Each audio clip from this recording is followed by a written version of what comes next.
right, ladies and gentlemen, welcome to Roy Crescent Field for today's doubleheader between your Etowamba Indians and the Illinois Central Cougars.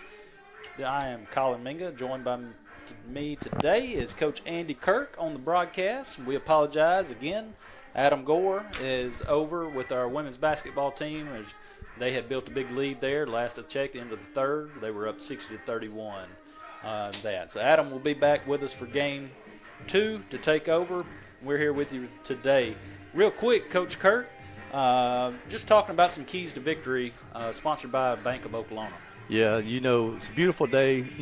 Illinois Central came off their first game last night. And usually, coaches, we say the biggest improvements from the first game to the second game. I was talking to their coach in the pregame, and he was talking about how they've only been on the field 3 times this week. It's the first time they've actually got to get on the field. So the keys, I think, is we got to still fill up that strike zone. I know you enjoyed that last night. It was a quick game, and it is a 9 and a 7.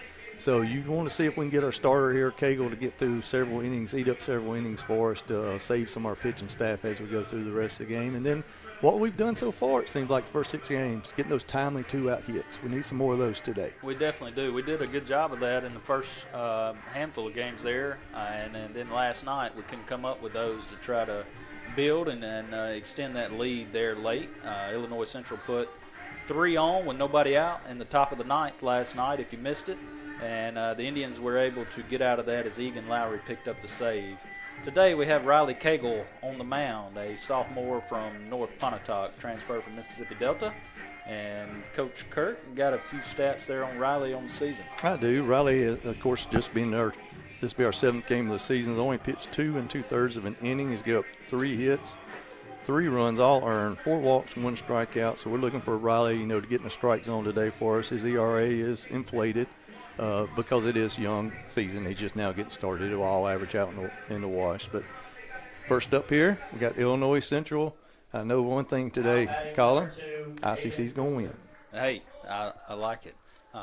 Let's get a good sweep today and keep rolling. Yes, sir. So first up to the plate for the Cougars will be number 2, Aiden Fulton, playing center field. He swings at the first pitch, ground ball through the 6th hole, knocked down by Kent.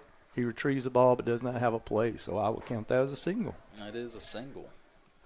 Tough play there, even to get there. We've talked about this. Kent had a little bit of an issue there with a hamstring early in the year. Been battling through that. Seems to be on the mend, but still battling through that a little bit and nursing that. We see Illinois Central coming out swinging today, Coach. That's what I was thinking. First pitch being aggressive. Now up to the plate, number 13, Ryan Bruckner, playing second base, batting from the left side. And he's off with the first pitch and the throw down, a little bit high, and he is safe in there. So, as you mentioned, Colin, they are coming out super aggressive today. They are. They've been aggressive. Last night, we've seen a little more patient approach, and you can see after getting that first game under their belt, they are coming out aggressive for sure. So, pitching out of the stretch here is Cagle. He comes set with the runner at second base. Pitch is delivered, low and inside. That will run the count to 2-0 here. Go ahead and apologize for all the listeners here with the scoreboard, trying to keep up. If I get a little behind, trying to do that. And our sponsors here. We will try to work our sponsors in. Pick to second base. Oh, close play. It was safe.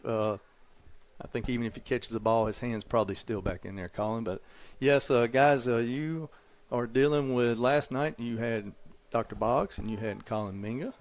Colin is our assistant athletic director here and a former Indian pitcher. So, of course, he likes what's going on the mound last night. Coach Lott is getting the attention of the second base umpire, wanting to talk to him about something that's going on. It's be interesting.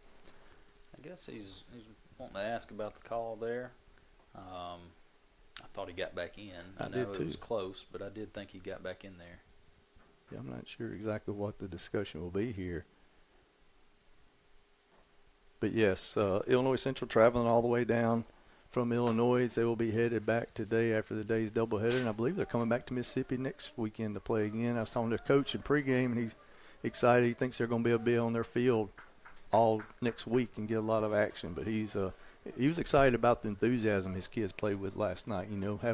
Coming up short on the comeback there at the end. Cagle comes set.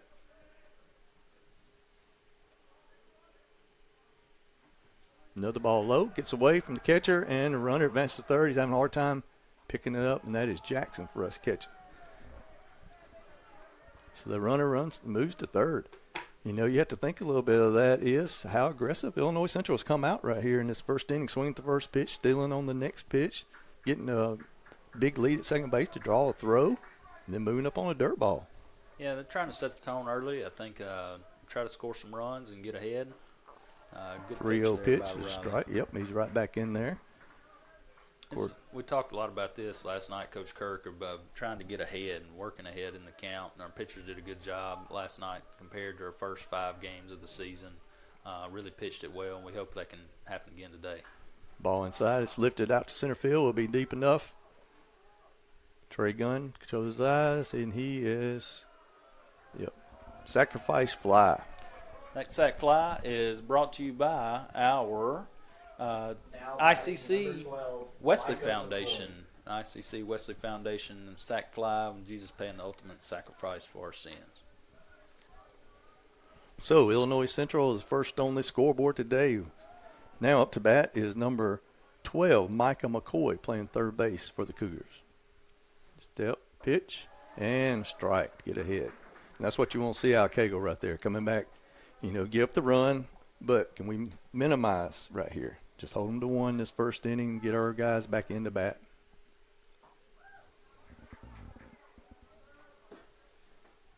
Curveball low, runs the count to 1-1. We do have 1 out. Beautiful day out at the ballpark. Can't beat the weather today, Coach Kirk. Good spring weather. It's baseball Curveball, season. strike. Cagle, so gets ahead in the count, 1 ball, 2 strikes. It is.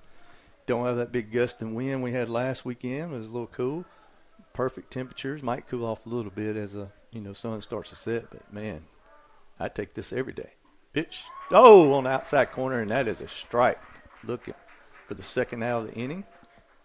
Big Renaissance Bank strikeout there from Cagle, and as you said, good job by Cagle there to battle back after the leadoff hit, and then go 3-0 to Brucker, and be able to get that sac fly there. Just give up, minimize the damage there, and get 2 outs here in the inning. Next up for Illinois Central will be number 28, Jake Morrell, the right fielder. First pitch is low and inside. Exactly what you mentioned at the start of the game, calling of how the pitchers attacked the strike zone last night. Cagle has done that so far today. He Man, has. get up the hit, and then the guy moved around, but he's no walks or hit batters issued. That ball is fouled back to run the count to 1-1. And that's the biggest thing, and we talk about it as pitchers all the time. It starts on the mound. You're the guy that's touching the ball and kind of sets the tone for the rest of the game for infielders and everyone involved. The 1-1 pitch comes in, looks like a slider maybe low and in at his feet. That little backdoor slider maybe that some of those lefties like to swing at. Preferably, again, a 2-strike pitch, you want him to swing over the top of that and get him chasing. Rock and fire. It's a little bit wide outside. That'll run the count to 3-1. So right here, you want Cagle to, attack the strike zone again. Of course, Merrill is sitting on 1 pitch, 1 spot, trying to see if he can drive something right here. Pitch, low and in. Oh, low and in the strike zone, and we will take it. We'll 3 take balls, the 2 strike. Merrill thought it was a ball, but umpire thought differently there. Did not, yeah. Good thing for the Indians here. Let's see if Cagle can battle back. As we know, every game you got to learn the umpire strike zone. It changes. That's part of it as well for the pitcher. It is. Figuring that out 3-2. early. Pitch, hit hard, ground ball right at the first baseman. Off him to the second baseman. He throws and it's too late. So Merrill reaches first base. I think that's an error, Coach Kirk. I give it an error. I think Cavness has got to get his glove turned around there. He kind of Merrill hit that ball really well, and it was a tough play, but he got caught kind of on the backhand right at him. I think if he is able to get that glove over, that's a play that should be made.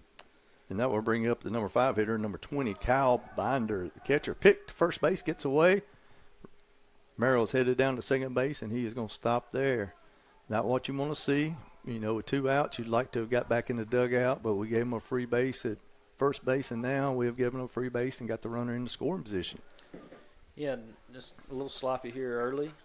Give up that bag. Hopefully Cagle can get locked back in and not give up this run. Second run here for the Cougars. Pitch and strike. Back ahead. With that, I was looking down right. Was that an error on the pitcher on the pick? It was. Okay. All right, so 0-1 count here to number 20, Binder. Comes set. He rocks and fires. Curveball outer corner. It's low and out of the zone. Run it to 1-1. Okay, he's doing a good job. He's mixing speeds here early. He is. A big part, and you know this from softball coach as well, of not only figuring out that umpire strike zone, but kind of settle in, you know, nerves, everything as you start the game, and then just kind of get into that rhythm. Oh, yes. Good curveball right there. Got a check swing for a strike. He really had Binder confused on that. A good pitch there by Cagle. Low and away, kind of pulled that breaking ball the pitch before, and that one kind of froze him up, and you seen Binder get tied up there. Wasn't sure if he wanted to go or not. And 1 ball, 2 strikes, 2 outs. Comes set, pick to second base, and, close play right there. Thought he tagged him in the helmet. Really close play there. That pick play was probably called from the dugout, I'm guessing. Pitcher looking in, never looked back, going off the catcher's mitt there. When's JUCO going to get the Hawkeye system and the replay and all that going on to take another 5-minute delay to go look at the – Don't mention it to Gore. We talked about counting the number of pickoffs in MLB, going to MLB rules the other day, and Gore said not only were we going to have to start keeping count on our foul balls that hit vehicles, but this season we were going to have to keep a count on the number of pickoffs that we had and see if we could petition to go to those rules there with only 3 picks allowed. 3 picks allowed. 2-2 is the ball outside. I run the count to full. So we got a full count, 2 outs, runner on second base to the number 5 hitter, Binder for Illinois Central. See who can win the battle. Binder's got a little bit of a closed stance. You don't see that very often nowadays. Most have the open stance, but that was my technique back in the day, a little closed action. They are really – this is a good cat and mouse game here with Illinois Central. You can tell that they are coming out aggressive, enjoying the daylight here, and, they're getting good leads. Trying to draw the attention of or distract our pitchers a little bit. But here it comes set with Cagle. Full count pitch is strike. Swing and a miss, and that will be 3rd strike of the inning. In the inning, the Cougars get 1 hit on 1 run. We do have a couple errors on ICC, and we will be back. Well, we're going to go into our Tupelo Coca-Cola Bottling Works starting lineups. Yeah, we'll stay here with you guys and go through the lineups here. Coach Kurt, you want to take Illinois Central? You want to take it? Or? I will. All right. For our Tupelo Coca-Cola Bottling Works starting lineups for Illinois Central Cougars, we have seen the first 5 batters of the game so far, but number 2, Aiden Fulton playing center field. Second hitter is number 13, Ryan Brucker, playing second base. In the 3 hole is number 12, Micah McCoy, playing third base. Cleanup is 28, Jake Morrell in right field. In 5 spot, number 20, Kyle Binder, the catcher. Players we have not had up yet are number 36, Mason Stoller in first base. Number 7 is 15, Tyler Humphrey in the 7 hole. He's the DH for today. Number 8 is number 22 is Ben Lapp, the left fielder. And in the 9 spot, number 3, Jordan Hyder, the shortstop. Pitching today will be number 23, Cam Clifton, a right-hander we see warming up right now. And back to you, Colin. All right, for Etowamba, for your hometown Indians, we've seen Riley Cagle on the mound to start the top of the first. For our batting lineup here, we have leading off Jacob Pearl in right field, number 23. Reed Kent playing shortstop, number 9. Brody Thompson, DH, number 4. Cannon Graham, I always try to say Connor, but it is Cannon Graham, number 7, playing second base. Houston Green playing third, number 5. Will Cavanis playing first base is number 27. Catching is Will Jackson, number 14. Trey Gunn is in center field and is number 19. And rounding out the lineup is Tyler Pickens in left field, number 28. All right. Now batting for the Indians, number 23, Jacob Pearl. So leading off for the Indians will be number 23, Jacob Pearl, playing right field today. Pearl has been the leadoff spot all 7 games. He's done a great job, been very patient, been a good leadoff, letting other guys see pitches and see the repertoire of what that starting pitcher has. It's a rock and a fire, and has a first pitch strike. by Clifton.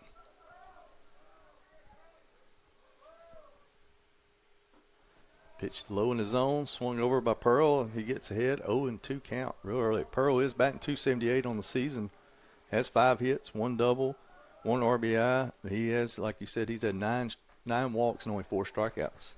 0-2 pitches away, so it runs the count to 1 ball, 2 strikes. And that's what you want out of leadoff hitter. That's exactly right. 3 of those walks came last night. He was 0 for 2, but had 3 walks and really set the tone at the top of the Ground ball at second baseman, moves over to the middle, set, throw, and is out. So that's a 4-3.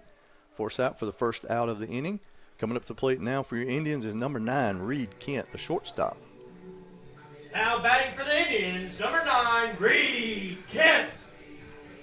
Yeah, a little bit of shuffle in the order today. You see out of Coach Lott, moving Kent up to the 2 spot.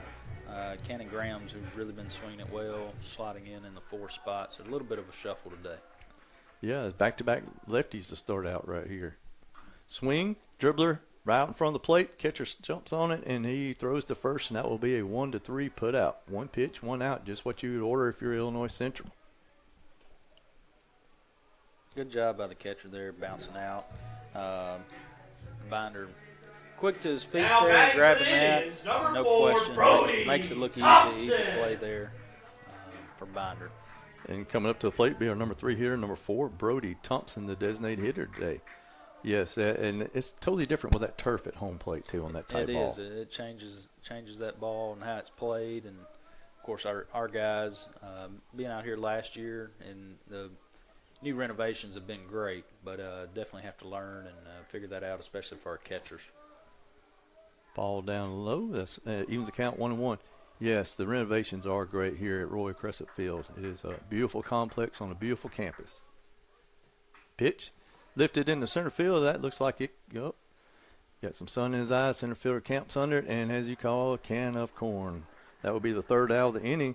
The Indians go down in order, 3 up, 3 down, and we will be back for the top of the 2nd inning.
Welcome back to Roy Crescent Field, where you're going to the top of the 2nd inning here, and Illinois Central coming up to bat with their number 6 hole, number 36, Mason Stroller, the first baseman. He'll be facing Riley Cagle. Illinois Central is able to push across a run there in the top of the 1st. Yes, you can tell the first pitch is lifted, drifting over the right field. Cavness is drifting over the first baseman. Is going to stay in or out. He makes the catch. All right, I got blocked by the walls there. All right, yeah, great he catch. made the play there. Tough play. He was battling the sun and the shadows over there in foul territory, and Cavness made the play. Hey, just what you order right there is a pitcher. 1 pitch, 1 out, and it's a fly ball out. So, all right, now up is number 7 hitter, number 15, Tyler Humphrey, the DH for your Cougars today. Riley set up. Curveball got away from him right there. Just hung inside, stuck him right if you're going to get hit, that's the place you want to take it at That's right the there. one And to be a place. curveball. And to be a curveball, Yes. that's right.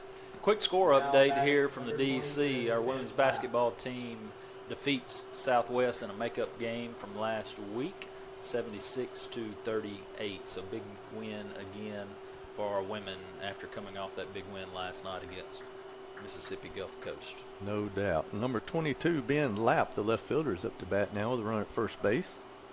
Cagle comes set.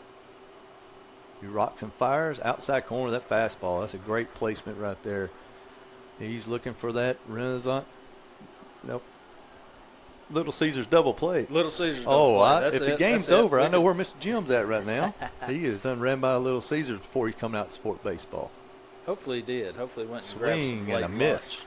Runs count to 0-2. Looking for that ground ball double play right here or the strikeout if we can get it. Yeah, I knew the basketball game had gotten over because I see Sam's Ferris over there from Sam's Town Market is here. Sam's in the house. Got Coach Wilson Yep. and Coach Lane over there supporting. Two of our men's basketball coaches. Pitch. Coach Oh, Wilson. yes, outer corner. And he takes strike. That is a Renaissance Bank strikeout. Hey, Riley is changing speeds and he's spotting up that fastball on the outside corner and they have not adjusted to it yet. Yeah, good job by Riley there as well to come back after that hit by pitch and lock him back in. And again, what we were talking about first inning and talking about last night is being able to lock back in and not giving up and letting things snowball. That's exactly right. First pitch strike again. This is the 9-hole hitter, number 3, Jordan Hyder, the shortstop for the Cougars of Illinois Central. We got 2 outs here. We got 0-1 count. Runner at first base. Rock and a pitch. Curveball. Hit straight up in the air. It's kind of no man's land. First base, right field, second base, all giving it a run, and it falls on the turf. That area right there is where he caught the first ball. Same one blocked by these poles right there. It's tough to over there by the bullpen. Couldn't have placed it in a more perfect spot, I guess. Longest distance, I guess you would say, if we're talking some geometry here, from the first baseman, second baseman, and right fielder. Nobody could get there to make the play, but Riley quickly ahead, 0-2. He is. They all got him a good sprint in after that ball. Good hustle by the Indians. Rock, 0-2. Fastball's up a little high. It's a good setup pitch, I'm going to say right here. You know, go 0-2, went up a little bit with his fastball, might come back with that sharp breaking ball right here. See if he can get this third out of the inning, get the Indians back in the dugout. Cagle comes set. Rocks and fires. Fastball. Ooh, had some good run on it. I thought he came back in there. That might have been more of a changeup right there. It had a lot of runs. It's a two-seam something. It's either changeup or fastball. Yeah, I think it might have been a change. Riley is talking with the coaches, Coach Evans, and I think he's comfortable with his changeup. Thing is, we talk about it all the time, is the separation on velocity. I'm from the old school. I know you got the slider, the curveball, the splinker. Splinker? Yeah. That's a new one. Oh, really? Splinker. Paul Skeens. No, Mr. Cy Young, Yeah. Mr. LSU, everything. He's come up with a splinker now. Yeah, the new names, you got to come up with different names, but yeah, changeup is the one that, man, it's the hardest one to hit, I think. Curveball perfectly placed on the outside corner, and that is another Renaissance Bank strikeout for Riley Cagle. So in that inning, the Cougars go down with no hits, no runs, no one left on base, and we will head to the bottom of the second inning.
And we are headed to the bottom of the second inning here at Roy Crescent Field.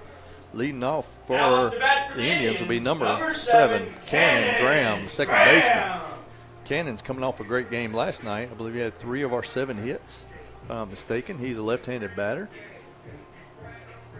He will still be facing Cam Clifton, who set the Indians down 3 up, 3 down in the bottom of the first. He rocks, fires, and he paints a fastball in that outer corner. Yeah, Cannon's had a very hot start to the season. Has been swinging it really well, and you see Coach Lott moving him up in the order here. Has been a big part of the order and what the Indians have done so far. He rocks, fires, something, a little change of speeds down. He is able to hold up on his swing. That'll run the count to 1-1. No reason checking the swing there because we only got a 2-man crew today, so there's nobody down third base line to really. All right, rocks and fires, another curveball. It's low and outside. That'll run the count 2 balls, 1 strike. Yeah, that come up a few times last night, Coach Kirk, when that guy being over in the middle of the field wanting to check, and it's hard for that guy to make that call. Swing is lifted down the left field line. Left fielder's giving it a look. Shortstop is. Left fielder is over and makes the catch. Did he hang on? Yes, he did. Wow.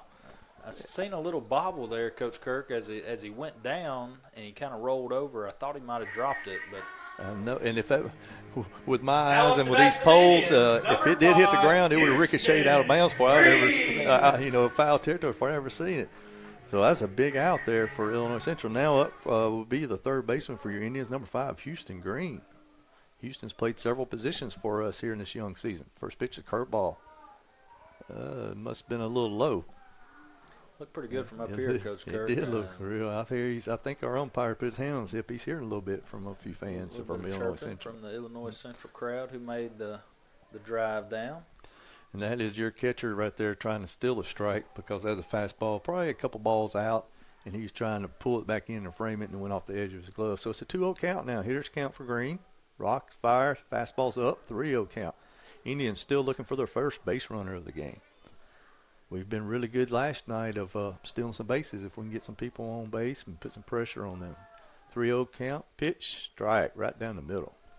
We got some guys on the team that can run.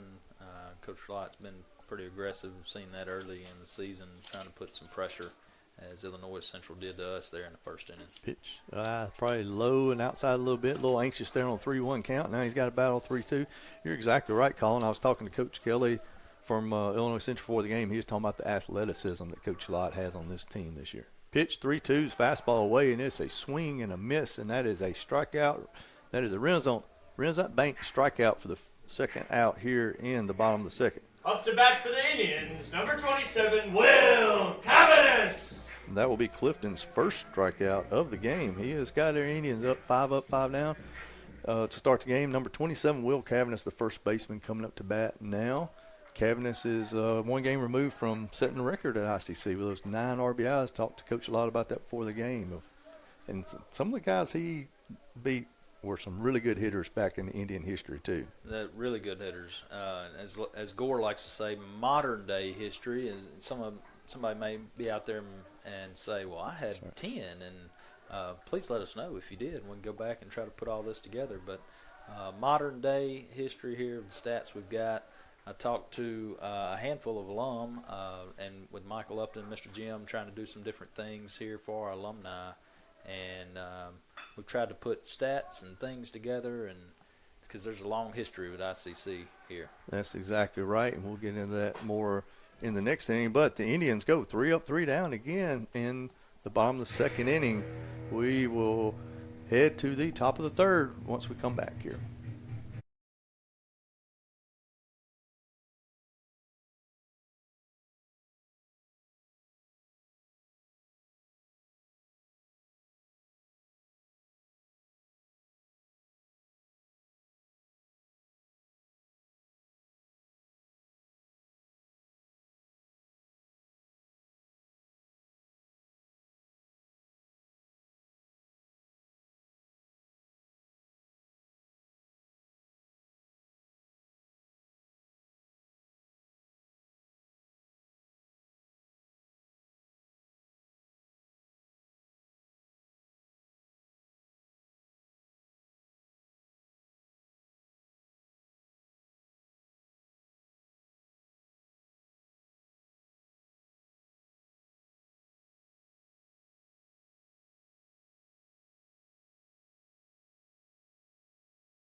And welcome back to Roy Crescent Field. We are headed to the top of the third inning. You got ICC versus ICC if you're just now joining us, and we do thank all of our Indian fans out there and our the ones from Illinois Central up north. And we've got beautiful weather down here, and your team has got a 1-0 lead going to the top of third, and they are back to their leadoff hitter, Aiden Fulton, up to bat. First pitch, strike. Aiden ambushed the first pitch of the game for a ground ball through the shortstop hole there. He's looking, showed bunt on that one, so he's, aggressive, looking to put a little pressure on us again. Rocks, fires. He shows bunt intent, and he is trying to bunt for a hit, and that's to be an 0-2 count. Good job of Cagle. Come right back in there. This is, like we mentioned, he's only had 2 2/3 innings on the year in his last start, so he's looking to extend here. When you got to fill 16 innings today, you need your starter starting out the day to get you settled. All right, good pitch. That's some kind of off-speed pitch, slider, curveball on the outside half, and that is a runners-up bank strikeout for Cagle. Yeah, good job by Cagle there. His first start last Saturday against Bevel, and like Coach Kurt said, 2 2/3, did not get out of the third inning here. 16 innings on tap for today. You want him to get deep in the game and, as we talked about earlier in the year, start to stretch out a little bit and extend that pitch count and get deeper in the game. Exactly. Their first pitch is a swing and a miss, and this is number 13, Brucker, the second baseman, at bat. And that strikeout was 3 in a row for Cagle. He has 5 on the game so far. Just in the first 7 outs of the game, he's got 5 of them himself. And I can tell you, as a former coach of a bat and ball sport, baseball or softball, the less plays your infield or outfield have to make, the better you feel as a coach. That's You'll right. take every strikeout you can get. Next pitch is low. That'll run the count to 2 balls and 1 strike. Yeah, some of the best defensive teams that I've ever coached in my career were when we had the higher strikeout numbers from our pitchers. And less plays to be made there, so the percentages and odds are in your favor for sure. Most definitely. The pitch is a fastball. It's up. That will run the count 3-1. Brucker came up, and he had the sacrifice fly that drove in the first run of the game in the first inning. 3-1 count. Like to see us get back in the zone here with Cagle. He comes set. He rocks and fires. Fastball's up and away again, and it will be ball 4. Base on balls for Brucker. He will jog on down to first base. Micah McCoy.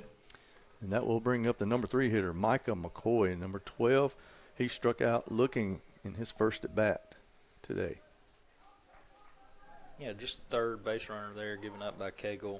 First walk, he hit the batter in the second inning there, but was able to bounce back from that, and then the hit to Fulton to lead off the game. He picked to first base. Saw the first base runner there was Brucker. He was flinching a little bit. I tell you, they have been very aggressive on the bases of just drawing some throws, and Cagle's having to, be on his P's and Q's right here to keep them close. 0-0 count. First pitch, strike, line drive right to center field. He drives in. Great catch by Gunn. He gets the ball back into second base, and that will be your second out of the inning. Gunn scared me a bit there, Coach. On the initially when that ball was hit, I didn't see him move, but the way it was hit, the line drive there right at him, of course, as an outfielder, that's toughest play in the game right there when that ball is right at you and trying to read that. But great job by Gunn there. Get a good jump on that for out number 2. That is spot on. That is one of the toughest plays in the game of baseball. This will bring up the cleanup hitter, number 28, Jack Merrill. Especially with the sun here and where it is right now. It is right in Gunn's eyes. So when he didn't move initially, I was like, oh, does he see it? But he did. He had a bead on it. And lucky it was the line drive. Some of these fly balls with this sky today can be tough as well. Come set. 2 outs. Pitch. Fastball's outside a little bit.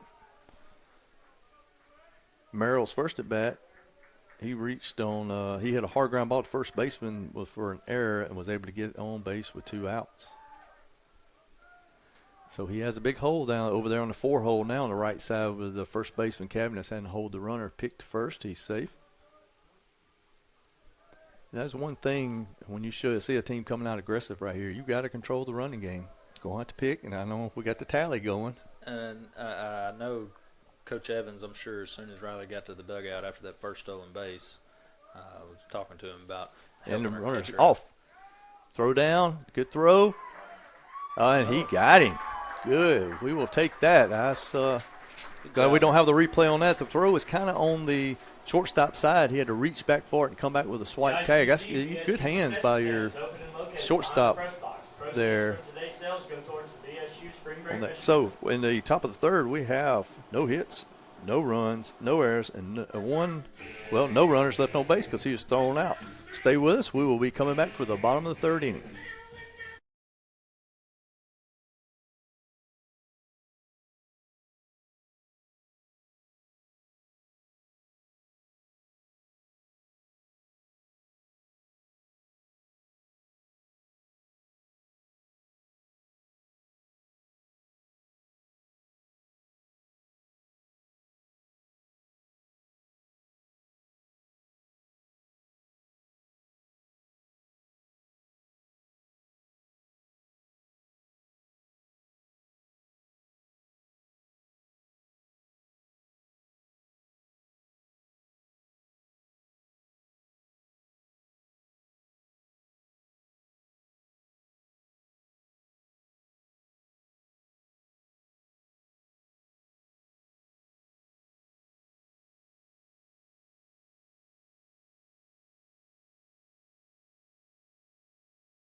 And we're headed to the bottom of the third inning here at Roy Crescent Field.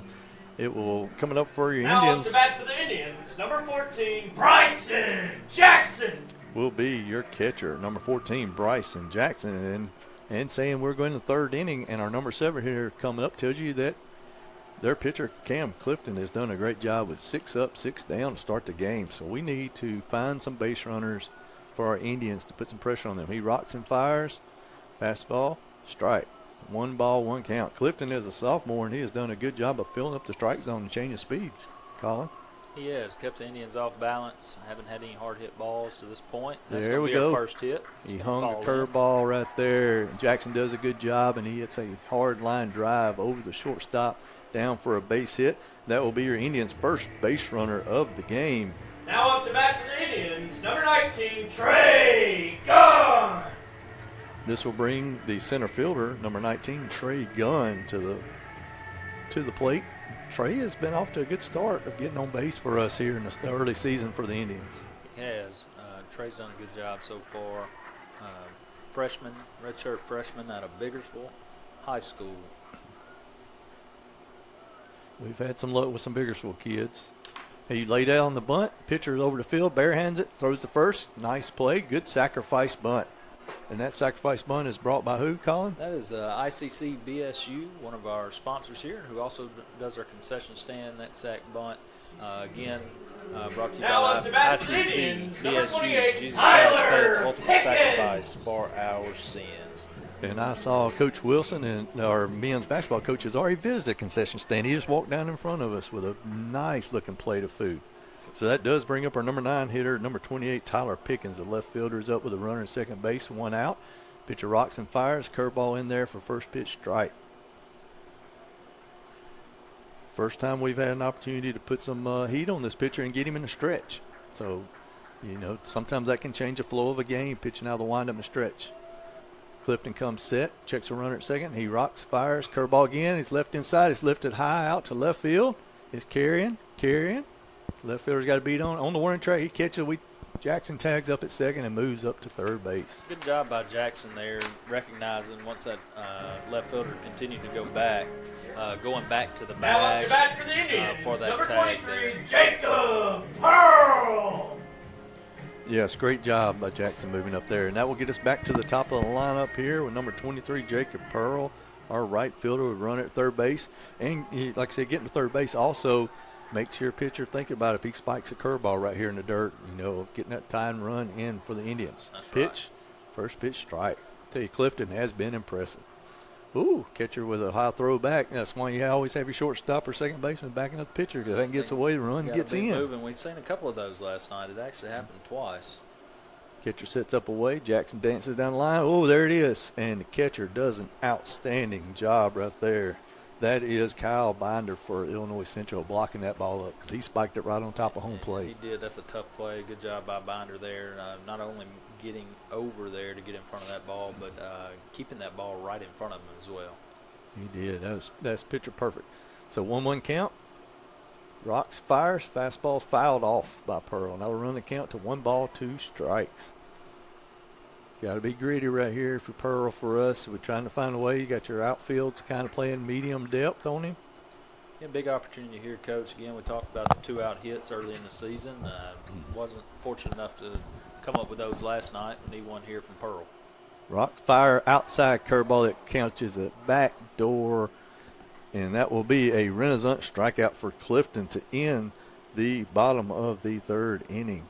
And your Indians will go no runs, 1 hit, no errors, and leave 1 on base as we are through 3 complete. Yeah, Illinois Central is up 1-0. We will be right back for the top of the 4th inning.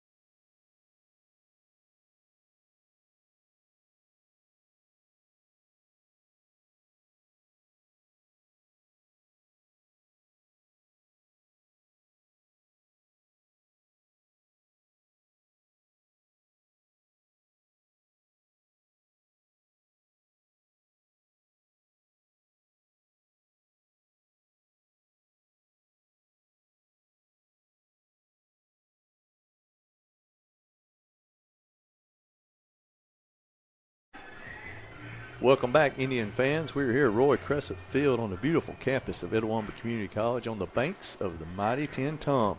We want to give our sponsors a little shout-out, Colin. Yeah, real quick before we start the top of the 4th.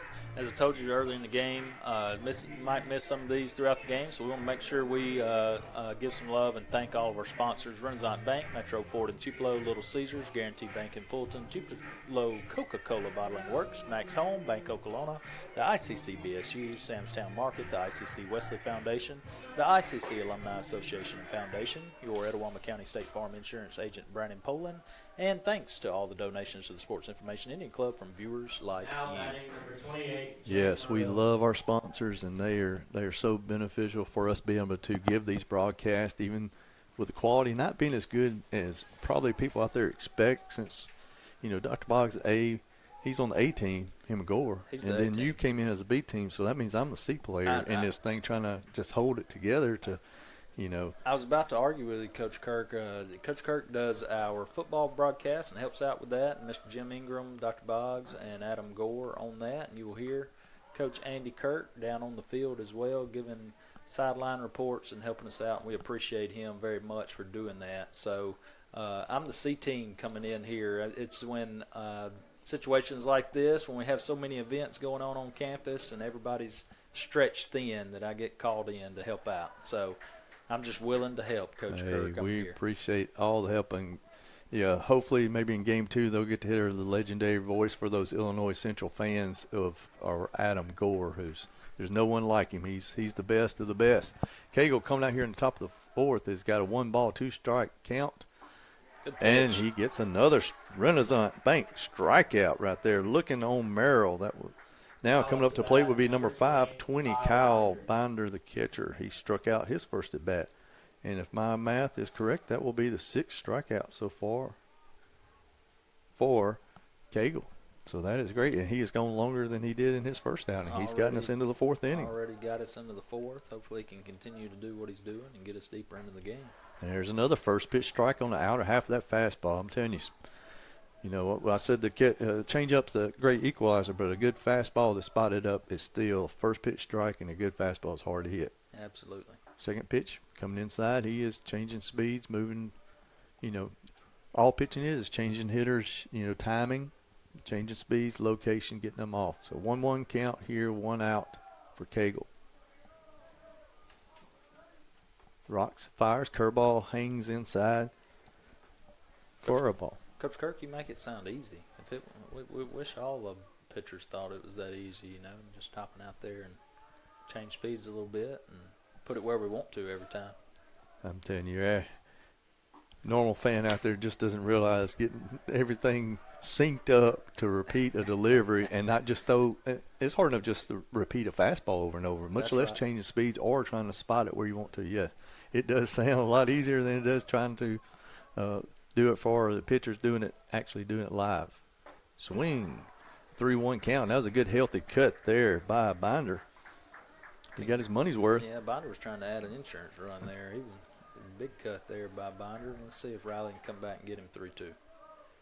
3-2 pitch, rock, fire. Another good fastball, and that is another Renaissance Bank strikeout for Cagle. That is his second of the inning and seventh of the game. 36, Mason Stoller. This will bring up the 6-hole hitter, number 36, Stoller, the first baseman. He popped up on a nice play down the first base line by Cavness his last at bat.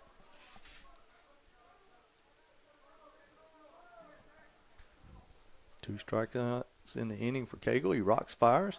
Another first pitch strike. First pitch strikes, Coach Kirk. That was a tally we always used to keep and really stress to our guys pitching. Yes, sir. Curveball inside. Had a little, what we'd call a half-hearted swing on that one. He thought it was going to break more. That ball kind of backed up a little bit, as they say, a curveball, and stayed inside, didn't it? It did. It backed up on him. He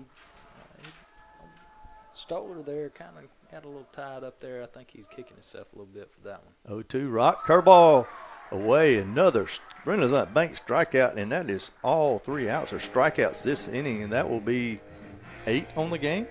That is 8, number 8. Cagle strikes out the side there.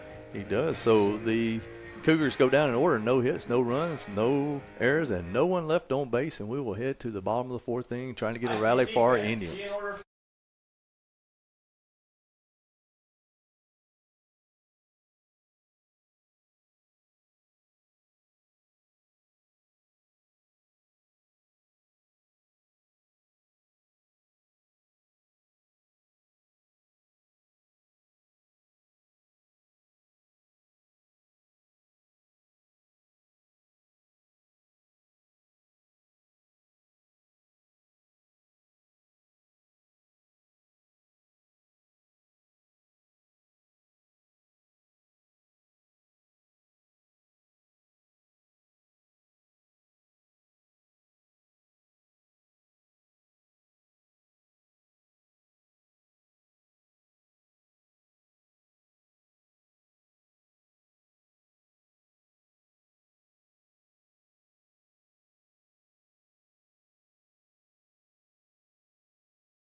Reed Kent.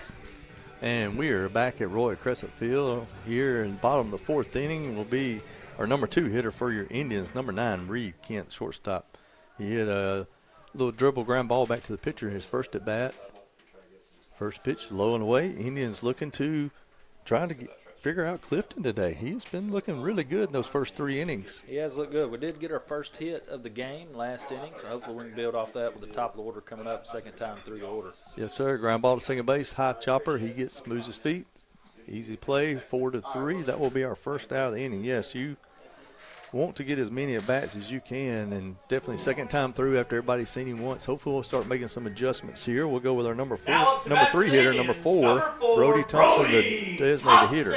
I almost called Brody Derek when I was calling out the starting lineup. I'm not going to lie, Coach Kirk, it almost come out, and I had to readjust and say Brody. Derek is Brody's dad.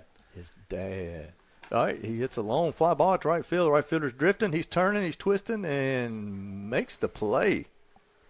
Couple of turns there, Coach Kirk. He did. He kind of got turned around. That's not the way you draw it up if you're an outfield coach on how to run routes right there. Definitely not. Hey, the number one thing that I know in my coaching career that That changed number 7, Cannon. as I got more of my career, number one goal, catch the ball. Catch the ball. He Catch caught the the ball. ball. That's all that Catch matters. the ball. He got the out. You know, you like to be fancy, catch it all on one side, get ready to throw all that stuff, but it just comes down, simple thing, catch the ball. That's right.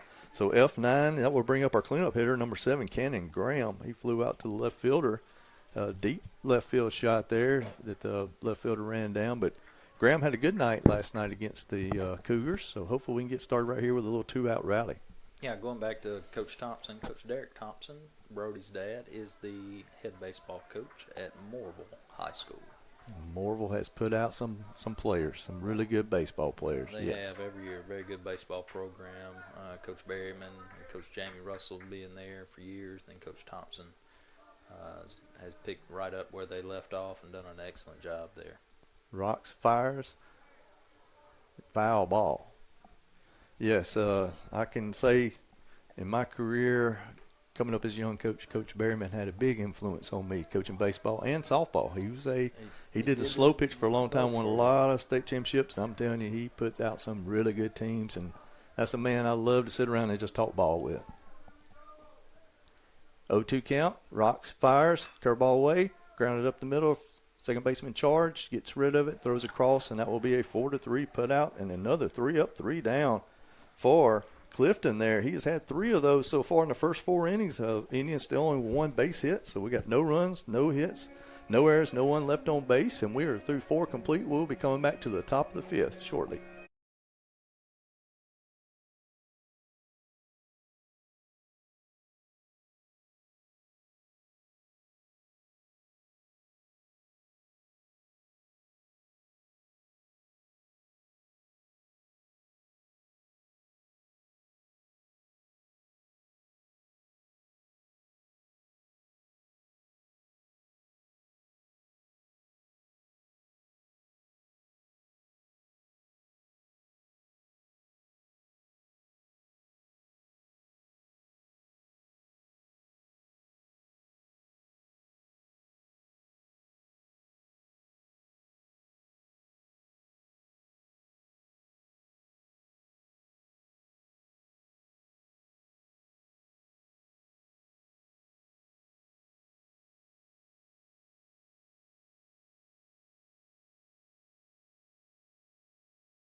Tyler Humphrey. Welcome back to Roy Crescent Field here on Itawamba Community College campus. We are headed to the top of the 5th inning with ICC versus ICC.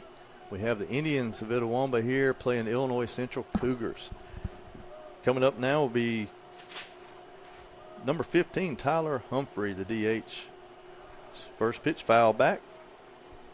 Humphrey was hit by a pitch in his first at bat, but Cagle has settled down, and he has 8 strikeouts through 4 innings. So 8 of our 12 outs have come by a strikeout. Riley Cagle has been on one, and we want him to continue right here. He rocks, fires again. Fastball must have been up just a little bit. He has really been peppering that outside corner with his fastball and just changing speeds right here. He had 3, the hat trick in the last inning. All 3 outs are strikeouts. So let's see what he can come back out there. Curveball inside, fouled off. He's right back in it. 1 ball, 2 strikes. Just what you want to see. Sometimes after, so much excitement of striking out all 3 batters, you have what they call a little adrenaline dump there. You have to come back out. The good thing, I guess, is it's not a good thing. We would rather the Indians hit for a little bit and put some runs up. But as a pitcher, look at there. Curveball perfectly placed on the outside corner. That is another Renaissance strikeout looking. And that will be the 9th strikeout, 4 in a row for Riley Cagle. That will bring up number 22, Ben Lapp, the left fielder. But, yeah, as a pitcher, you kind of like that. You've got that rhythm. You feel good. You hop right back out there. You're ready to go again, and kind of keeping that rhythm. But again, you would like obviously to be ahead, and then you want your offense to put up some runs for you here. But Cagle's definitely in a rhythm right now, and that's 4 straight so far. You're exactly right. One ball, line drive, right center field. Gunn's got a track on, and it falls in front of him for a base hit. Good job by Lapp staying on that pitch to break up the streak of 4 straight strikeouts, and I don't even have to count how many he's retired in a row before that. But Lapp is at first base, and that will get Cagle back into the stretch right here. Number 3, Jordan Hyder in the 9-hole will be coming up to bat. So that's a good job by the number 8 hitter. Let's see if Illinois Central stays aggressive on the bases. Big lead out there by Lapp, and it draws a throw.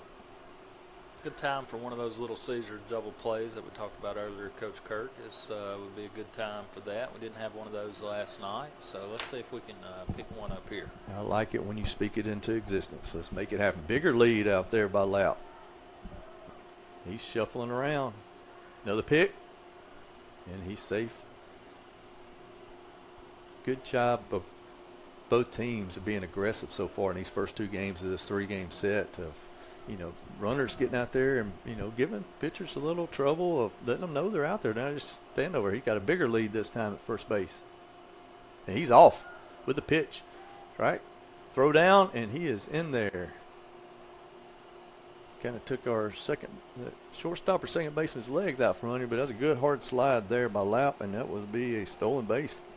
That would be the second stolen base of the day with 1 caught stealing, if I'm not mistaken. That is correct, Coach. And I think base runners have been at a premium here so far, so both teams, when they've had those, have tried to push the issue a little bit, getting those runners in scoring position. You're exactly right. Pitch, he shows bunt. Hyder does. That puts a little stress there. As I was a third baseman, shortstop in my college career, and being a third baseman right here, it does put stress on you, him showing the bunt of do you come up and they might can steal behind you, but you got to get the outs. 2 balls, no strikes. Like we said, Lapp did a good job of getting Cagle back into a windup, which he had not, in a stretch. He had not been in a stretch in a while. He steals there, and now 1-run lead. Cougars looking to extend it to 2. Pitch, low and outside. Runs the count to 3-0. So you think that second hit of the game there for Illinois Central, they had not had a hit since the leadoff guy of the game. First pitch of the game. And that is correct. And that, again, we were talking about that rhythm Cagle had gotten into here and getting him back in the stretch here, kind of throwing him off. We'll see here 3-0. Let's see if he can battle back. He rocks, fires, 3-0. That's a perfect strike down the middle, and that will run the count to 3-1.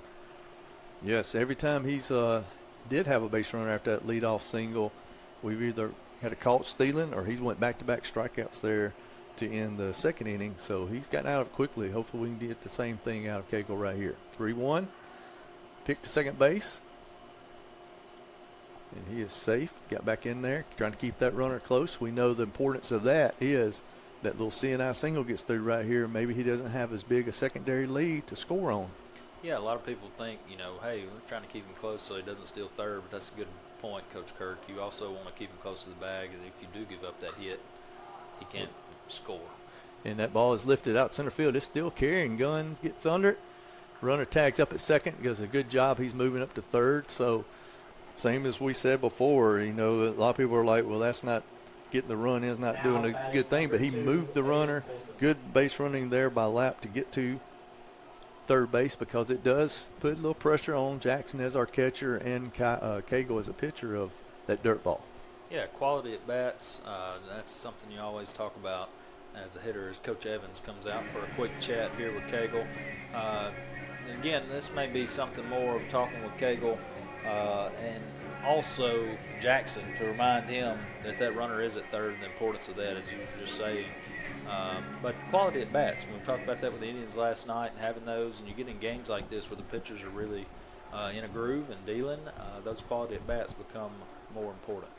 You're exactly right, and I know you played for the legend Rick Collier, and you never assume anything. That's one of the first conversations I ever had with Rick Collier when I came on staff here at ICC is never assume anything. You can't. You just got to keep their, these are college kids. You just got to keep reminding them right here. So back to the top of the lineup, this will be Fulton.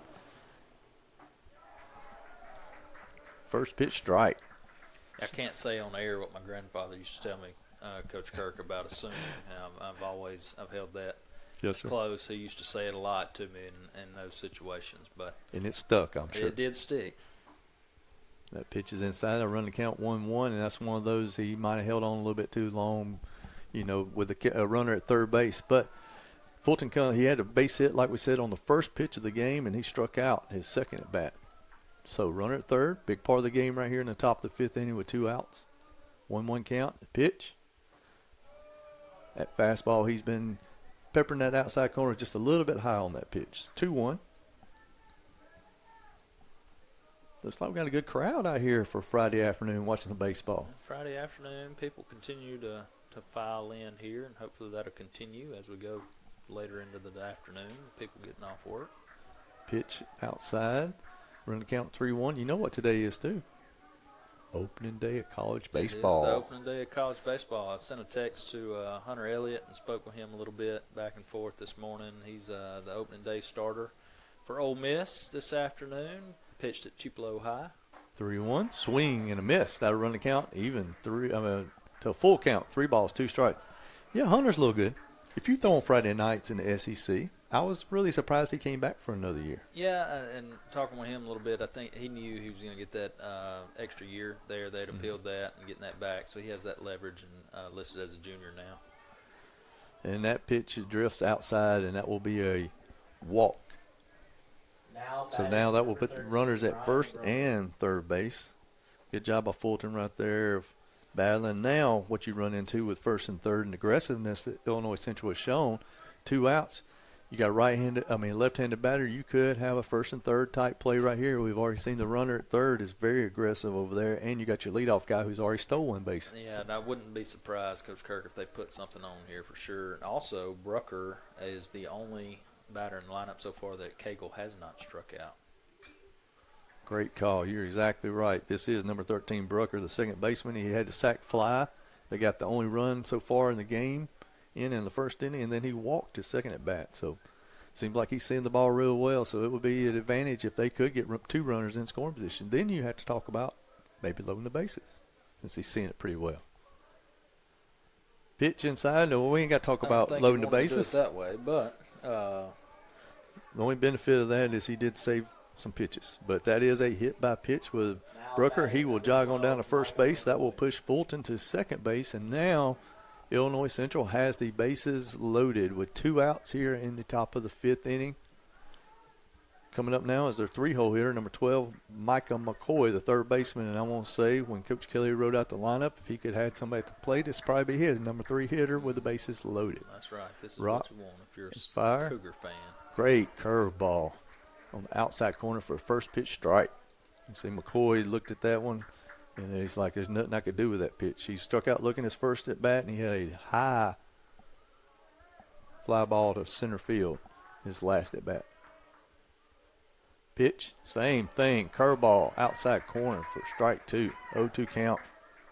I put an F8, but he's not the one hit the hard line drive center field. He did. He lined out. Okay. I usually put an L just for myself. I know it's still an F8 in the book if you're scoring at home, but I put an L just to remind myself of that hard line drive. 0-2, and fastball away, and another Renaissance Bank strikeout. That is a great way to get out of it for Cagle. He was in a pickle with bases loaded and was able to get out of it with another strikeout. That is number, is that number 9 or 10 on the day? That is number 9 on the day for Cagle. So in that inning, the Cougars had 1 base hit, no runs, no errors by the Indians, and they left 3 on base. That was 5 left on base for the Cougars.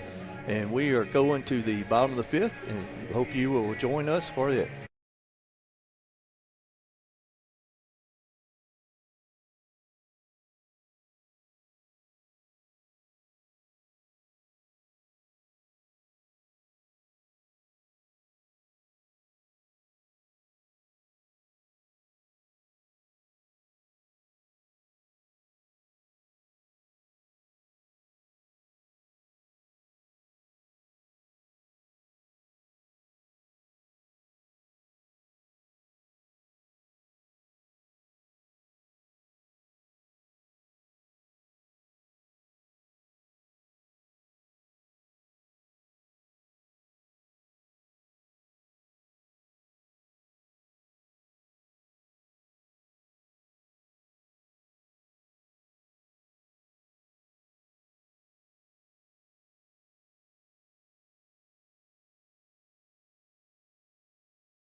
Now up to bat for the Indians, number 5, Houston Green. Welcome back, ladies and gentlemen, to Crescent Field here on beautiful Itawamba Community College campus. We are in a pitcher's duel. Clifton is on the mound for Illinois Central, and he rocks and fires. First pitch, ground ball to third base. This is Houston Green batting. He's hustling down the line, and the first baseman stretches and make a great play. 5-3, first put out. I tell you what, Clifton has been, he gave up the base hit to lead off the third inning, and other than that, we haven't had any base runners. Base runners. Even a single from Jackson was not just squared up, I guess you'd say, hard hit balls. Really haven't had any hard hit balls for the Indians so far the first 2 times through the order here. Rock, pitch, strike. Good curveball right there, and this our batter will be number 27, Will Cavanis, the first baseman. We need Will to run into one like he did on Tuesday. That's right. Big here to tie the game up. Talking pitching here, 2 different styles and things here. The Indians, Clifton only has 2 strikeouts, where Cagle has 10. But the weak contact that we were talking about, he's doing his job, getting the weak contact, and really cruising so far. He has missed the barrels. That's what you want. As a pitching coach, you say miss barrels. And he has definitely done that today. And the thing that helps with, Coach Kirk, is pitch count that we were talking in between innings there is, Riley's is a little more inflated than Clifton's here because of that.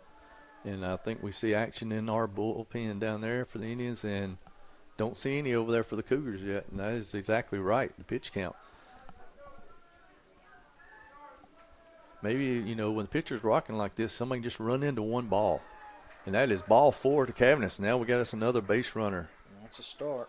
Hey, just what we needed, base runners. And, that's the thing, is thinking changed so quick. Indians, number 14, Bryson Jackson. Jackson was one of our better hitters last year in the season. He's got home run power, and he has the only base hit so far. So maybe he's seeing the ball really well for his second at-bat. It's hard to say your second at-bat, and we're in the 5th inning. Already in the 5th and only 2 at-bats so far. Haven't gotten through the lineup the second time. That was a healthy cut by Bryson Jackson, our catcher today. Cavanis down at first base. We got Clifton back in the stretch again. Let's see if we can get a little magic going here and push one across, or maybe run into one on this beautiful day here at Crescent Field. Pick to first base. Cavanis back in safe. I don't know Cavanis' speed. I know he didn't get the triple the other day to get the cycle, but he's a big old boy from Ripley. Big old boy. And Cavanis is not a threat. Look at here, pitch driven in left center gap. Now we're going to see how Cavanis can run. He's rounding second. Little bobble in the outfield. He's touching third, and he's headed home. Shortstop gets it, and he has no throw, and that will tie the game up with an RBI double out of Bryson Jackson. Big hit there by Jackson. Hopefully that'll get the Indians going here. Drove it in the left center gap. That little bit of a bobble helped there. Coach Evans was, I think he was planning to stop him. Number 19, and Trey that bobble Gunn. allowed Cavanis to go ahead and score. It sure did, and I was talking to the coaches pregame. Coming up to bat now, we have Trey Gunn, our center fielder, but Trey got thrown out at home plate last night trying to score on a pass ball from second base. I love the aggressive, and it took a perfect play to get him out. Perfect throw. Dr. Boggs and I were talking about that in between innings. Perfect throw to get him out. When I seen him come around, I had some flashes of football when I seen him on the football field. Very impressive there, very aggressive, and he noticed that, and I really thought he was about to get in, and a great play there by the catcher. Make a good throw to get the out. Sometimes they just got to make a perfect play. If not, you're safe, and I like pushing issue, being aggressive. Now you got a runner on second base with Jackson here, and we only got one out. Bottom of your order with Gunn and Pickens on deck. Need another one of those big hits right here. We're in a tie game. That was only the second hit, and Jackson's got both of our hits on the game. 1 ball, no strikes, rock, fire. That's a curveball down in the dirt. Run the count 2-0. Hitters count for Gunn. Like we said, Jackson, first line drive he hit over the shortstop, wouldn't smoke. He hit that double really good. He didn't in the miss gap. that one. Yeah, that was the first good barrel we've had too. So hopefully we're seeing that. There was no doubt he hit that one solid. 2-0 count. Gunn's looking for a good pitch to hit. Runner at second. Rocks. Fastball, and he jumps on it. Same spot. Get up. That ball's down. It's off the wall. Jackson will score easy, and he's going to replace him. You like to see that. Gunn replaces Jackson. He hits a double RBI for the second and go-ahead run here for the Indians in the bottom of the 5th inning. Yeah, great job by Gunn there, getting ahead in the count, being patient, 2-0, and doing what you're supposed to there, not missing that pitch there from Clifton, taking advantage of that. He did not miss that, and that is a back-to-back Little Caesars double play. Man, I'm thinking about cheese. I'm thinking about pepperoni. Now up to bat I'm thinking for the Indians, Mr. number Jim 28, should bring us a pizza Tyler and share. Pickens. Because I know he's eating one right now after the girls' big win in That's basketball. Right. That's right, Mr. Jim's eating it. I like how you do that there. We could throw little Caesars in there as 2 doubles in a row, back-to-back doubles there.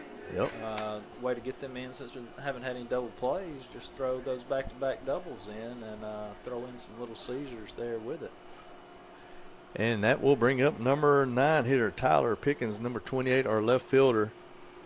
Runner at second base is still Gunn. It's still only 1 out. That was the 3rd hit for your Indians.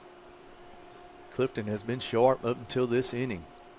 Curveball is in there for a strike. One thing I always express, we're always trying to do, my philosophy is, can you get your leadoff hitter up for the 3rd time in the 5th inning? That means you're putting a little pressure on the pitcher if you can keep them coming up. And our leadoff hitter's on deck right here. So we've done a good job, even though it seems like Clifton's been in control most of the game, not with the strikeouts, but just with missing barrels. This inning, we have ran into some barrels and looking for another one here out of Pickens. 1 ball, 1 strike, 1 out. You got great speed at second base with Gunn. Everybody's playing him straight up. Yeah, I think the biggest part of that goes back to what you mentioned early in the game, Coach Kirk. That walk by Cavanis is what started this. It got Clifton back in the stretch after he had not been in the stretch for a while. So those little things like that, quality at bats there and getting it to the next guy and putting those big innings together. Yep, and that does get us some action going on down in the Cougar bullpen. I can see right now. It's still being a close 1-run game, and we've still got more innings to play since we're going 9 here in game 1. Curveball hit extremely high out to left field. Left fielder's drifting over center field. They're calling it. Center field's going to take it on the warning track. Gunn, good job tagging up and moving to 3rd. I mean, just missed that ball. Just missed it. Really high fly ball there, deep part of the field there in left Now up center. to bat for the Indians, number 23, I think he would like to have that one back, Jacob that's for sure. Pearl. He just needed a little breath of air headed that way, and that ball's out. I mean, he hit it as high as you can hit one. So, good job by Gunn, as we have said before a few times today, with not having a whole lot of base runners. He's at 3rd base moving up, so that puts a little pressure on your pitcher-catcher combo right here. Curveball, first pitch, nice strike. Yeah, and unusual, too, to not see any wind here at Roy Crescent Field. We're used to seeing at least a little bit of a breeze here. It was very calm and still last night, and same thing again today so far. 1 second pitch, rock fire just barely off the outside corner. That will even the count at 1 ball, 1 strike. Pearl ground out to the second baseman his first at bat and struck out looking his last at bat. That was that backdoor curveball away from him. He started him out today, this at bat, with an inside curveball. Going back away, misses inside. That's a tough play by a catcher. You're expecting the ball to be outside. He set up on the outer corner, and it's low and inside of his feet, and he did a good job of shuffling over, keeping that ball in front of him. He did a good job by Bender there to keep that runner there at 3rd and Gunn. 2 balls, 1 strike. He rocks. Curveball stays outside. Gunn's doing a little dancing down that 3rd base line as well. That can distract a pitcher. It can. We've actually seen it more recently, and I'm sure it happened more often, but the guys being more aggressive with the pitchers and going back to the windup. We see Clifton staying in the stretch here, but I'd be curious to see if Gunn tried it, if he'd went to the windup, try to steal home there. Maybe he would go to the windup when we put it in that situation before we can see that play, that aggressiveness of Gunn. You're exactly right, and that was ball 4 to Pearl, and now we're in that same situation they were just in the the top half of this 5th inning with 1st and 3rd with 2 outs. You got your leadoff hitter at 2nd, and Coach Kelly is taking a slow stroll out to the pitcher's mound, and I can tell that this is going to be a pitching change. We've got our first pitching change here, brought to you by Tupelo Coca-Cola Bottling Works, and we will bring in the new pitcher. We'll let you know who that is after this quick break.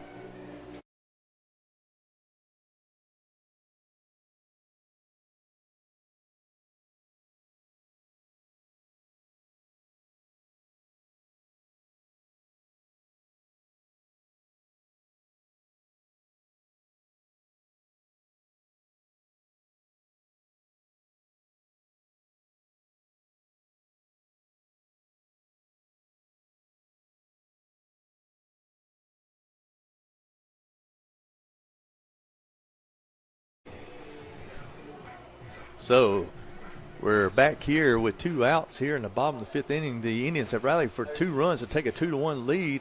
Had a little conversation with the head coach, came out. We thought we was going to have a pitching change, but no, whatever Clifton said, he got to stay in the game, and he is facing Reed Kent, one of our hottest hitters on the season. Yeah, I've seen a couple of handshakes there, Coach Kurt. And I think we both thought, hey, he's done with the after those handshakes and fist bumps out there by some of the guys. So he must have said something to the coach there to talk his way to staying in the game.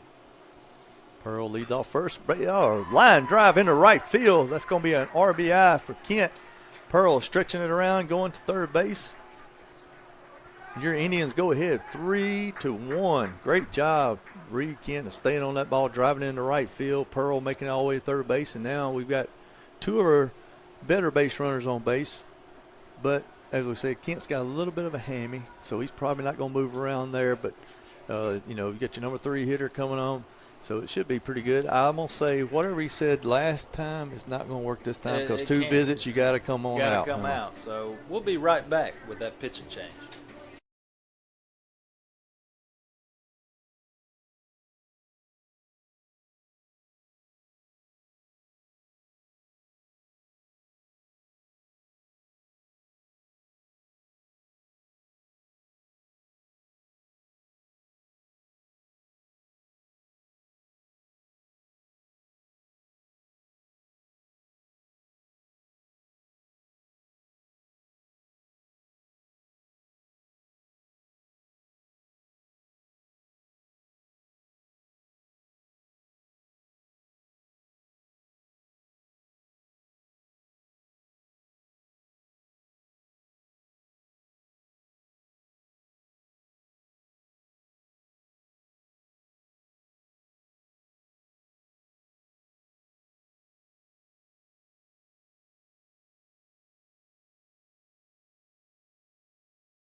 And we do have a pitching change here in the bottom of the 5th inning. Your Indians have exploded for 3 runs and still have first and third. New pitcher will be number 47, Wyatt Jack. Brody Thompson. As we like to say in the South, Jack is a tall drink of water, coming in at 6'9" from Las Vegas. Up to bat for your Indians will be number 4, Brody Thompson, the designated hitter. He has flew out to center and to right, deep fly out to right field, his last at bat. Good speed on the bases for your Indians. You got Pearl down at third, Kent at first base. Rock fire. First pitch is in the dirt. Good job by the catcher there, blocking up that ball. Tell you, he has been a wall back there. That is Binder. Binder's done a great job keeping those balls in front. They made him work a little bit today so far, and he's done an excellent job. He comes set, the pitch, fouled off. All right, we're going to get a car. Oh, big hop goes over the white car there. Just bounced right over into the ditch. That will even up the count at 1 ball, 1 strike. Kent's nursing a little bit of a leg. He's got a little tender leg, so he's got a little short lead there at first base. Rocking the fire. Check swing. He said it tipped. So that will run the count to 1 ball, 2 strikes here on Thompson. He's got a battle. First time seeing Jack coming out of the bullpen right here. And like I said, at 6'9", that's a lot different from what we just saw with Clifton. 1 ball, 2 pitch. Strike. Ground ball, shortstop. He attacks the ball. Sidearm throw over to first. And safe. Great hustle there by Brody Thompson to beat that out. That's going to be an RBI single. that will be our fourth run here, an explosion in the bottom of the fifth inning for your Indians. Now batting for the Indians, number 7, Cannon Graham. So Pearl comes across the score. Kent moves down to second base, and hustle there. Brody Thompson gets him a single at first base, and that will bring up your number 4 hitter, number 7, Cannon Graham, the second baseman. He has flew out to left, deep left field, and grounded out to the second baseman. Yeah, good job by Thompson there. Thompson can run really well. Got another quality at bat. Just doing a job there and being able to get the bat on the ball and make something happen. Rock and fire, and the pitch is outside. Yeah, and as a pitcher, he made the pitch he wanted to, and just the ground ball's not hit hard enough. Shortstop, attacked it, got rid of it, but speed was able to beat out the arm strength of their shortstop. So 1 ball, no strikes, 2 outs. You got runners at first and second for the Indians. He rocks and fires. Ooh, catches the outer corner. That ball had a little wiggle to it or something. It didn't have any run. It must have been a 4-seam fastball or either a backdoor slide or something. 1 ball, 1 strike, 2 outs. Cannon Graham's coming off a big game last night with 3 hits for the Indians. 1 ball, 1 strike. Pitch for Jack. Swing and pulled foul. Hard hit ground ball. Bullpen's got to chase it down. That looked like a breaking ball there from Jack. More of a slider. If we're looking from up here, it's more horizontal movement, not the depth on a. He might be throwing that splinker. That or we'll splinker just you make up talked a about earlier. different We'll type make up pitch. a word. It's not a sweeper, another sweeper, more of a. When you 6'9", you throw a little different stuff. Rock, fire, foul ball by Graham. Good job right here, battling 1 ball, 2 strikes.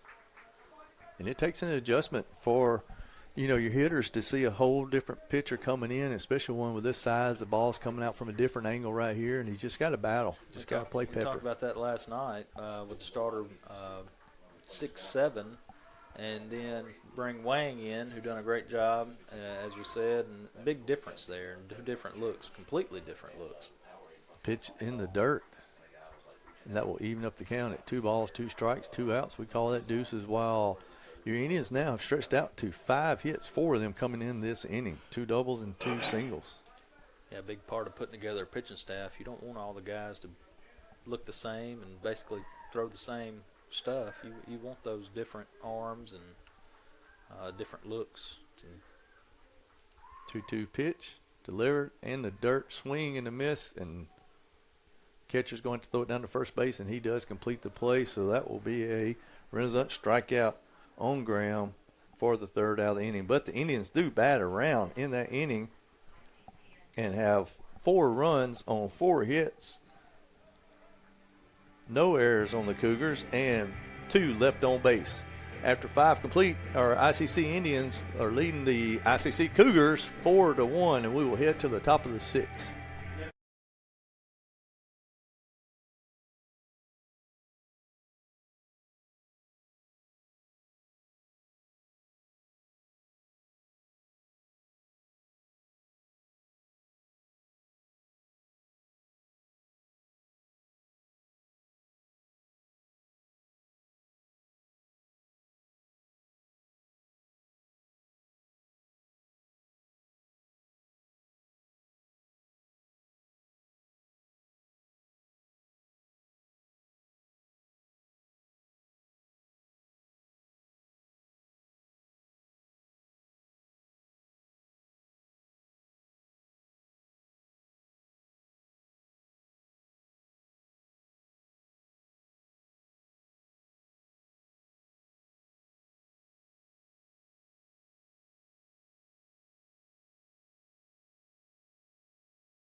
Welcome back, ladies and gentlemen, to ICC here as we have Illinois Central facing our Indians And we're going to talk with Colin here about the pitchers. Yeah, real quick, we've got a pitching change. Drew Rousey now on the hill for the Indians. That closes the book on Cagle. He is in line for the win Now currently batting with number 28, 5 innings Jake pitched, Brill. 10 Ks, 1 run, 2 walks, and 2 hit batters. Rousey will be facing the cleanup hitter, number 28, Jake Merrill, the right fielder, batting from the left side. First pitch, he paints the outside corner with a fastball. Merrill on the day, he reached on an error on the first baseman and struck out looking. Riley Cagle with amazing 10 strikeouts. 10 strikeouts. 10 Renaissance Bank strikeouts, Coach Kirk. Close pitch, but it misses. 1 ball, 1 strike. Rousey is another Bakersfield native. Pitch off the end of the bat, goes near our dugout. That will be the second strike. He is a Bakersfield native. His dad is the head coach there at Bakersfield. Does an excellent job there. Spoke with him last night. His older brother Dylan, who played football here for us and is currently at Murray State. 1 ball, 2 strike. Change up, swing and a miss. That's another Renaissance strikeout. First one for Rousey on the day. Now batting number 20, Kyle Bonder. That will bring up number 20, Kyle Binder, the catcher for the Cougars. Great job coming into the game and just filling up the strike zone and just keeping on what Cagle was doing, getting a strikeout there for Rousey. That's right, Coach. First pitch, strike, foul straight back. And that's the thing Cagle did. He was good about getting the first pitch strike. First pitch strikes, attacking the zone, being aggressive. Again, you don't want to give up free passes and then give up that hit and give up those cheap runs, as we'd like to say. Rock fire, misses inside a little bit to even the count. 1 ball, 1 strike. And when your Indians come out and they put up 4 runs in the bottom of the 5th inning, you want a pitcher to come in and pound that strike zone and not give Illinois Central any, chance to get a right start. Curveball in there for a strike, 1 ball, 2 strikes. That's right, and you want to get right back in the dugout to hopefully build off of that last inning. So the quicker we can get those bats back in there, get those guys back in, give them a chance to do it again. Curveball off in the bat, fouled off towards the first base dugout. It's kind of what you were talking about earlier in the game, Colin, of how Cagle got in a rhythm, because it seemed like Clifton was sitting us up, 3 up, 3 down. And then he was right back out there and just kept going. And same thing applies to those hitters. They want to jump right back up there. And He dots outside. That's a second Renaissance strikeout of this inning for Rousey coming in. And that one is looking. Now batting And the hitter is shaking his head, going back to the dugout, but it was placed right on the outside corner. Great pitch there by Rousey. But going back, hitting, the old saying, hitting is contagious, and it usually holds true. Those guys, when one finally breaks it open, as Jackson did, we've seen what happened with the rest of that inning and how they followed suit. Now for the Cougars, you have number 36, Mason Stoller, the first baseman, stepping in. He's popped up to the first baseman and was one of those strikeouts, 10 strikeouts Cagle had. He hits the ball out to right field. Pearl's tracking it. He lays out for it, and the umpire said it was down. He trapped it and kept it in front of him. Great effort out there by Pearl. That's Coach Kirk. I'm just looking at the umpires there. I see the home plate umpire was going out to make that call. I know with a 2-man crew, the field guy's trying to look at the guy at first, but shouldn't that have been swapped around there? Maybe the field guy watching the play on the catch and the umpire watching the play at first, considering where it was. One thing I can tell you with umpiring, it's kind of like other businesses in this world. You have people who sit up there and change rules just to say they have jobs. So year to year, they change their technique of who's got what. It's hard to keep up with. But it doesn't affect Rousey. He's right back in that strike zone. 1-1 count. We got a runner at first base. Your Indians ahead 4-1 here in the top of the 6th inning. We have number 15, Tyler Humphrey, up to bat. He got hit by a pitch his first at bat and struck out his next at bat. Curveball low in the dirt. It's in the left-handed batter's box. Great effort by Pearl, though, there. He almost made that play. It looked like he just kind of trapped it. He was almost there. I do think the ball bounced from up here, our view, which we're a lot farther away than they are from it. That ball's fouled off. Going to be over the visitors' bullpen, out into the parking lot, and it is tracking, and I think the way think it it kicked tipped. it hit something. it did, because that person right there is picking it up, bringing it in, so it had to have hit one of them. That will run count 2 balls, 2 strikes, 2 outs. Rousey rocks, fires curveball, ground ball hit to the second baseman. He attacks the ball, and he's going to take the easy route, flip over to the shortstop, and that will be your 3rd out of the inning.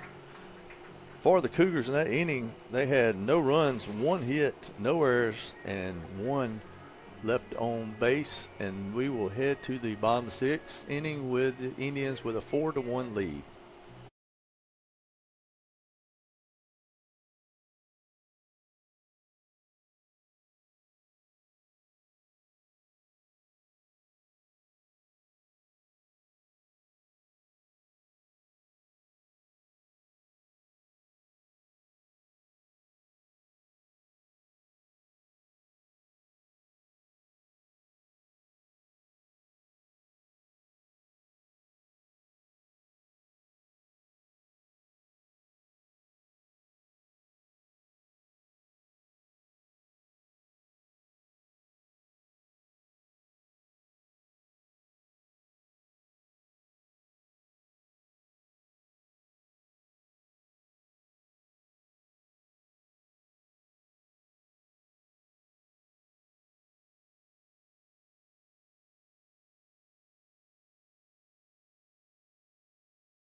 Welcome back, ladies and gentlemen. We're headed to the bottom of the 6th inning here with your Indians leading the Illinois Central 4-1.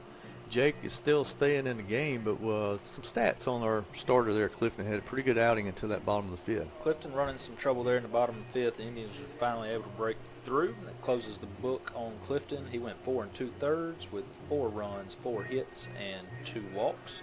Also, a quick score update with softball playing over in Gardendale, Alabama.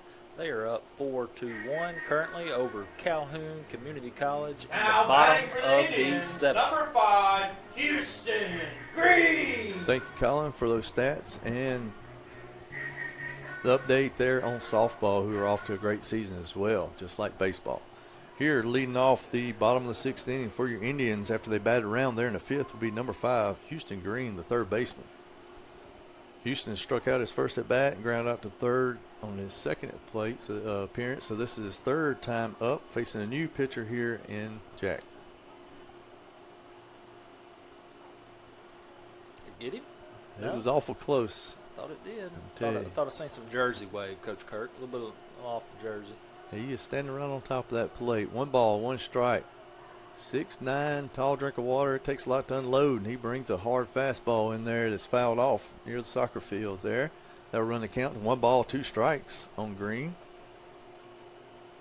I told Dr. Boggs last night I was trying to see the radar gun from the guys, and I couldn't see it in the dark. Maybe I'm going to try it again, see how good my eyes are. Young buck like yourself, and we have a pitch in the dirt, check swing, and they peel it down, but the first base umpire says he did not go, so that runs the count to 2 balls, 2 strikes.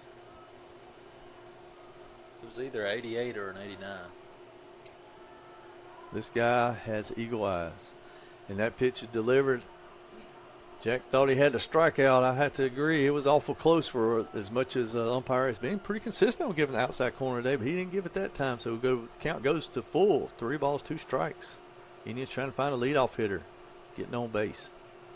Oh, That ball did run inside. Looks like he caught the elbow guard, maybe caught the umpire. Caught the hand. Oh, yeah, he is grabbing his hand. I was kind of watching the umpire. He never really gave a signal of anything. He's calling a foul ball. This should lead to some kind of discussion right here. In the new age of baseball, it's going to take us a little bit for Green to get his hardware back on with the elbow guard, foot guard, everything. Yeah. But he sure reacted the way you would want a hitter to react, like it did hit him in the wrist, hand area. He did. Of course, Coach Kirk kind of go off the sound as well. A lot of times we can't hear up here, obviously, but that's usually a telltale sign.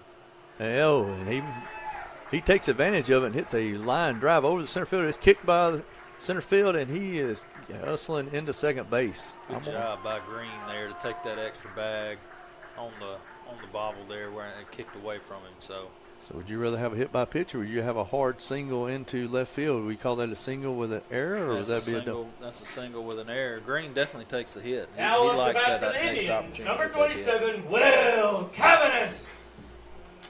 Cavanis is the one who got it started last inning for your Indians on the big 4-run inning. He had a walk to get all that started. Now he comes up with a runner on second base, no outs, looking to extend the lead for the Indians.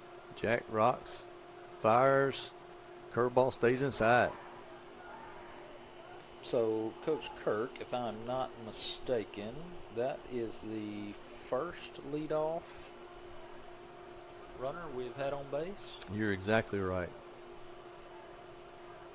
One ball, no strikes, pick to second base.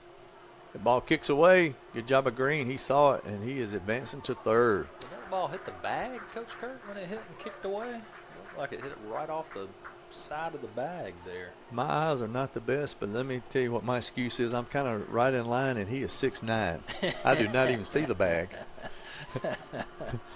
I know there's a lot of stuff going on there, but we'll take it. Now we got a runner at third. Cavanis needs to put a ball in play right here and extend this lead. He is really working that curveball inside. That one stays inside, 2-0. So it looks like their infielders are looking to see, we are playing a 9-inning game. All right, the middles are going to play back. Actually, all of them are back. So ground ball will score a run here, or a deep fly ball. He rocks and fires. That will run the count 3-0. Good eye by Cavanis.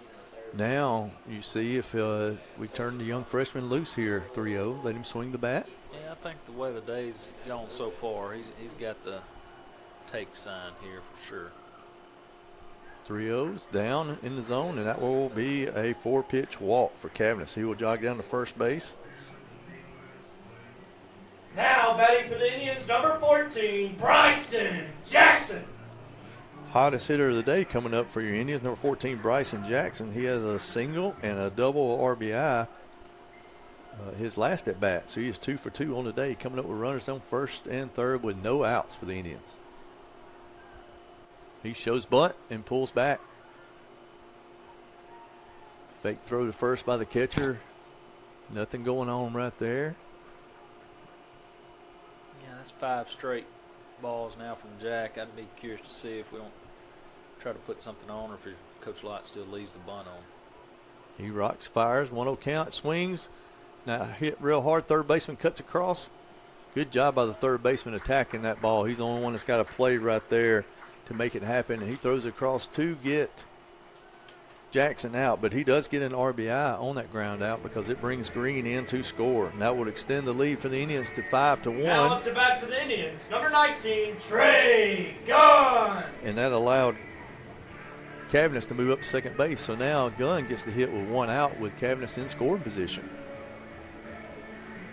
Trey Gunn on the day had a sac bunt, and then he had a hard double into the left center gap for an RBI himself, his last at bat.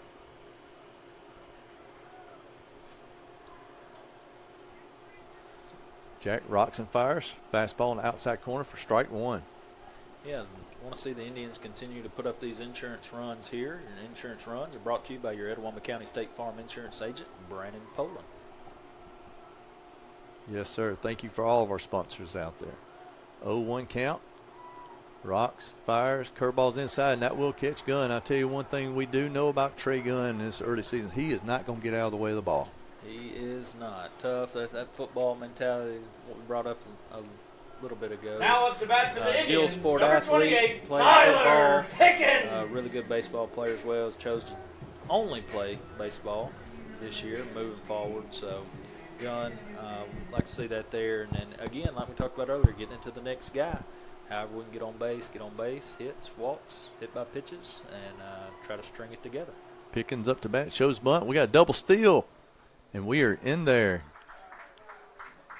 The Indians picked up on something right there. We did a fake bunt steal. You see that a lot in softball, not as much in baseball. But Cavanis was in there showing good speed, getting into third, and Gunn follows him into second. So now Pickett, who his last at bat was just a breath away from a home run in left field. If you remember, he had a sky-high, long, deep fly ball. He's got 2 runners in scoring position and a 1-strike count. Now the Cougars bring the infield in. Wild pitch gets away, and Cavanagh slides in.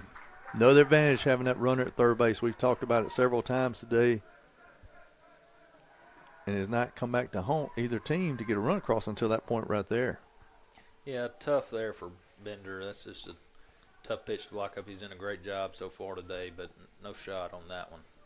He has done an outstanding job for the Cougars back there, but he's in the same spot now. 2-ball count with a runner at third. Pickens stands in. Not to his liking. Now run it to 3-0 count. You'll think with leadoff on deck, he'll probably be taking one here. The Cougars have decided now that the score is extended to 6-1 that they're playing infield in. Rocks fires, 3-0 pitch, down low. That will be a ball 4 for Pickens.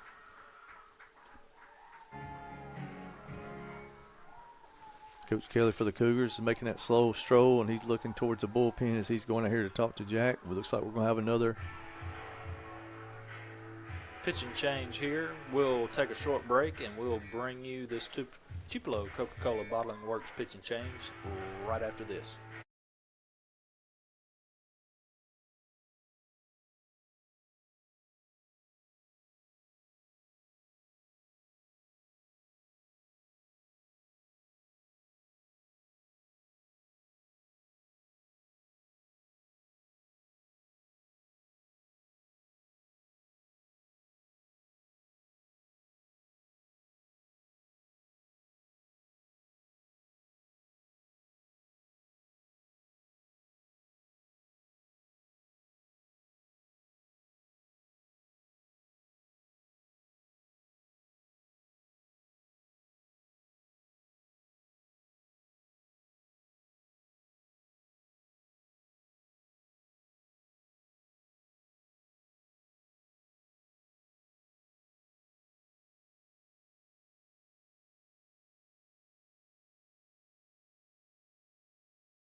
And welcome back to Roy Crescent Field here in the bottom of the 6th inning. Your Indians have scored 2 runs and still got the inning going on with 1 out. Colin, can you give us some updates? Yeah, got a softball update here. The Indians finished game 1 over Calhoun, getting the win 4-1.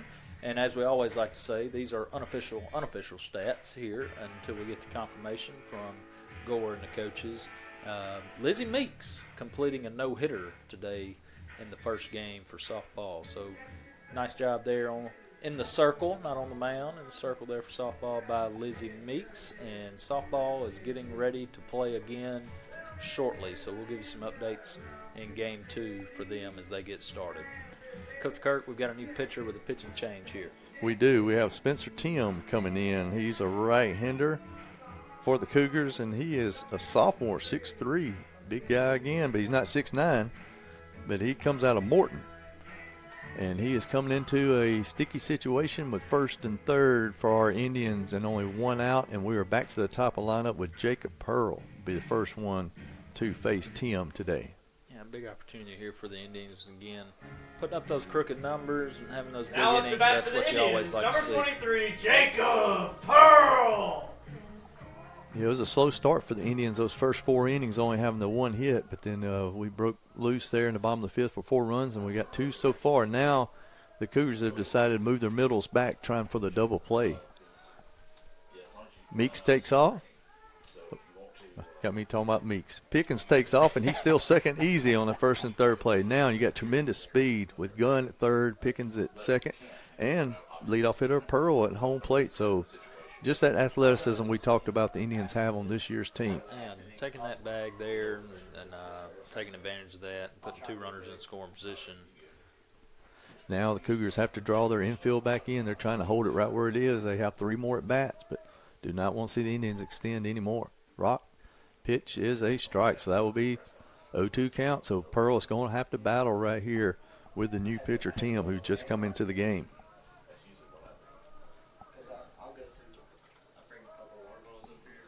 0-2 count. Tim comes set. The pitch. Fastball's up just a little bit. Talking about the different pitchers pitching different angles. You got some sidearm guys. Right here, you got a 6'3" guy. He's kind of more really over the top, a little dramatic over the top. Straight over the top. Again, just seeing different angles. Pitch. Good job fouling that ball off of Pearl. Want a productive at bat for your Indians. I know that's what Coach Lott is looking for right here out of his leadoff hitter. When you got second and third, only one out, you got to make the Cougars make a play. See if we can extend this lead. Coach Evans is out at third base, coaching, giving Gunn some instructions. Pitch is on the outside corner. Good job by Bender. Like I said, he's been a wall today. That almost looked like he crossed him up a little bit, Coach. The way he went out to catch that ball, it kind of got in on him. So I'm wondering if he got crossed up there. Is either cross up or he threw the splinker. He threw the splinker. Rock, fire, line drive, right at him. At the second baseman, he is able to stay with it and get the out at first base. And I tell you what, that is a hard play. You could tell that line drive. I don't know if it's knuckling at him, but he wasn't real sure of it. And it tipped off his glove. He stayed with it, and Gunn had no chance at third base. He has to freeze, and then the ball doesn't get way far enough for him to advance. Yeah, I think the only reason there he had a little trouble there too is the sun playing a little bit of a factor there. Could have been part of that as well, but. Good barrel there by Pearl. Just hate that it was right at him there for the Indians. Now the Indians looking for that 2-out hit from Reed Kent coming to bat, our shortstop. He's grounded back to the pitcher, grounded out to second, and then had a good RBI single down the right field line, his last at bat. Yeah, see if Reed can pick up that 2-out hit we keep talking about. Haven't had those today. There it is. There he is. Ground ball up the middle. Gunn in the score. Pickens in the score. We've got two guys at home plate coaching. I love to see that out of this team right here with Coach Lott. He didn't have just the on-deck hitter. He had the on-deck and the hole hitter. Two of them. We had four people for the Indians end up at home plate. But that is a two-run single for Reed Kent. He advances to second base in the scoring position on the throw that got away there. So awesome job by a guy that we would love to have at the plate anytime in RBI situation. That will bring up number 4, Brody Thompson, the designated hitter for the Indians, with another runner in scoring position. So as that 2-out hit, as you said, Colin. Been looking for one of those yesterday, last night. Looking for one, coming in clutch, and Kent comes up with one there and drive in those runs. First pitch is in the dirt, blocked up again. Good job, Binder, of keeping that ball in front. And that's another back-to-back 4-run innings for your Indians in the bottom of the 5th and bottom of the 6th, and looking to get another one right here with 2 outs with Brody Thompson.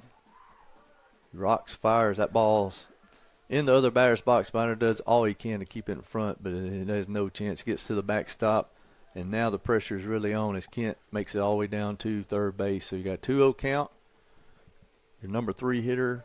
It's a pretty good position for the Indians. Again, Brody Thompson up. Had an RBI in his last at bat with that infield single. Let's see if he can pick up another RBI here and drive Kent in. This is only the third batter of the game that Tim has faced so far, just as he came in relief, and it's a 3-0 count.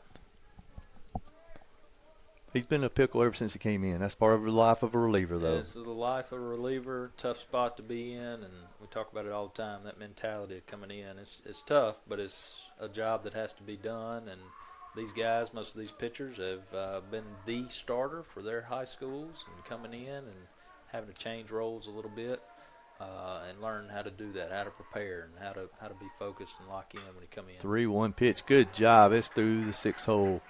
And that will be another RBI single for Brody Thompson, driving in a big 2-out hit right there as Reed Kent scores. That will be the 5th run on the board this inning and extend the lead for the Indians to 9-1. Now up to bat for the Indians. Good job by Number Thompson, 7, staying Ken patient again. Graham. Ahead in the count, 3-1, got that pitch, and drove it right in the 6th hole there to drive in Kent. Let's see if we can get Graham going here. Big night last night, but is currently 0 for 3 today, Coach. And this will be the second time, 2 innings in a row, that Graham is the number 9 hitter. We're batted around again here in the 6th inning. Batted around the 5th inning, batted around the 6th. He hits a fly ball out to left field. Left fielder is camped under it and makes the catch, and that will end the inning. That's called baseball. You know, you go from a great game one night to it's just you play every day. That's it's just right. like life. So there in the bottom of the 6th inning, great inning for the Indians. They're going to end up with 5 runs on 2 hits, 2 errors and 1 left on base. And we will head to the top of the 7th inning.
Welcome, ladies and gentlemen, back to Roy Crescent Field here on the beautiful campus of Itawamba Community College. Your Indians have had an explosion the last 2 innings to be up 9-1 here as we go to the top of 7th. Colin, you have some updates, stats? Yeah, that closes the book on Jack there from the last inning. He gave up 4 runs, 1 hit, 2 walks, and 1 strikeout. And those stats are brought to you by Sam's Town Market. We saw Sam out here earlier after he finished up the ladies' basketball game. I'd make my wife really happy if I went by Sam's on the way home, probably. I need to go by Sam's for the weekend since, all these changes and getting moved. Games get being moved up to today. We don't have anything for tomorrow. Be a good time to go run by Sam's Town and pick up some more. If you don't want to get in trouble, you better. All right, Rousey back on the mound. He's 3-1 count. He rocks, fires, foul back. And this is number 22, Ben Lapp, the left fielder for the Cougars. Coach Kurt, we were talking about Ben Lapp last night, Dr. Boggs and I, and Dr. Boggs had never been to the Louisiana Lagniappe down in Destin. That is leadoff walk for Lapp. Have you ever been to the Louisiana Lagniappe in Destin? It has been a long time since I've been there, but I know all about Lagniappe, being a LSU fan, of how the extra that if you need a little extra or do a little bonus or anything, that is what it is. It is a little treat, as you say. It is definitely a treat. Very good restaurant. Rousey rocks and fires. We were down in the number 9 hitter up, Jordan Hyder, the shortstop for Cougars. Lapp is at first base. Now, after that long innings, we talked about the momentum. Rousey came out and did a good job last inning of getting going, but he had to sit for a while. We scored 5 runs. And we've been talking about that and rhythm and consistency and being in the dugout. Yeah, that's not a bad thing. You enjoy seeing your offense put up runs always, but as a pitcher, you enjoy being able to hop right back out there and keep that rhythm going, staying hot, staying loose. So, again, just the battle of those relievers and those pitchers being able to get ready to go again. That's exactly right. Just staying sharp. You got to stay sharp. And I imagine, I don't know what Coach Lott has in mind. I know his relievers, Rousey is a starter as well. He started some game. But he would love for him to finish out this game right here if he could, not have to use as many arms, having another game to come. And that will even up the strike zone, the count to 2 balls, 2 strikes to the number 9 hitter, Hyder. Lapp down at first base. I do see a little movement in our bullpen there, but we would like to see Rousey, go as long as you can with a 9-1 lead. He rocks, fires, curveball stays up high. Again, I think that goes back to the lead as well, playing a big factor in that, a little tighter ball game. Obviously, you're going to have probably a quicker string on those guys, and you're able to, with that cushion here, now give them a little bit of room. Runner takes off, ball is hit, it's popped up into right field. Middle infielders doing a little deke, as we say. For the ones that don't know, they're trying to fake out. They're telling They were acting like they turned a double play, and then they were pointing at third base. They're doing anything they could to keep from Lapp as he was going into second base to realize that the ball had been flown out to right field, where Pearl makes the catch for the first out of the inning, and that will get us back to the top of the lineup with Aiden Fulton for his fourth at-bat of the day with Lapp down at first base.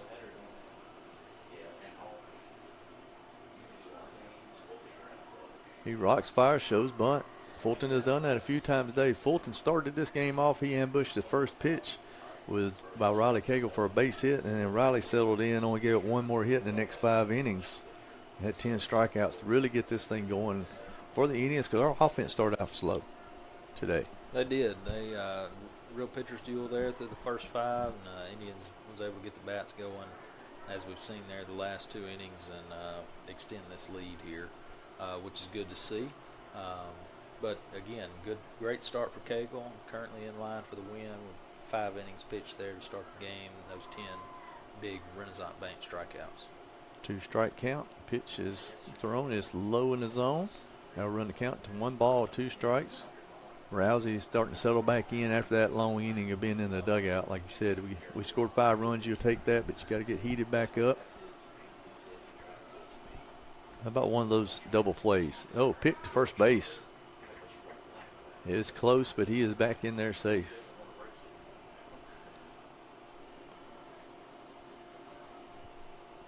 Yep, Little Caesars double play be nice right here to get out of the 7th inning.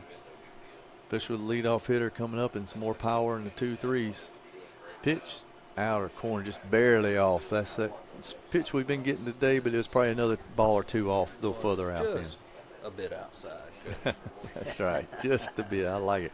So it runs at 2 balls, 2 strikes. Runner with a big lead at first base. Pitch inside, and that is a swing and a miss for another Renaissance strikeout. That was one of those pitches we saw earlier. It's almost like it kind of backed up on him and then it dove. It was inside. He expected to break more, maybe. Tied him up there. Of course, again, going back to talking pitching here, I enjoy seeing you get those guys, you've been away, and you're busting them in on the hands, and they're not expecting that, kind of freeze them up and get some of those half-hearted swings as we've seen there. That will be the second out of the inning.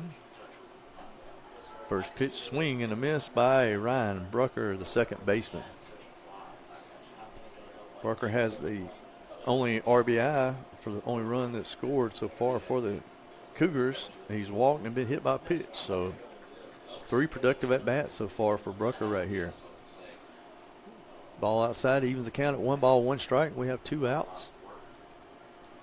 Good job by Rousey. He had the leadoff walk coming in after, the big inning. He'd been in the dugout for a while, but then he's going fly ball strikeout.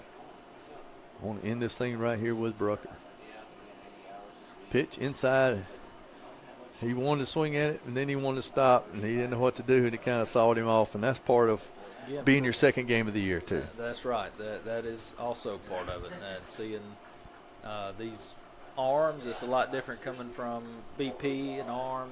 And you know this from coaching, same thing with softball. And seeing those live at bats, seeing that live arm, live action is a lot different from being in the cages and being able to see the ball fly, that sort of thing once you get out on the field. And spring training started, pitchers and catchers reporting. That's those right. guys going Always down, during Valentine's Day. It is. And we see a lot of that going on right now, trying to get those guys ready with the Laps off with the pitch, ball's in the dirt. Jackson's not going to have a chance for a throw.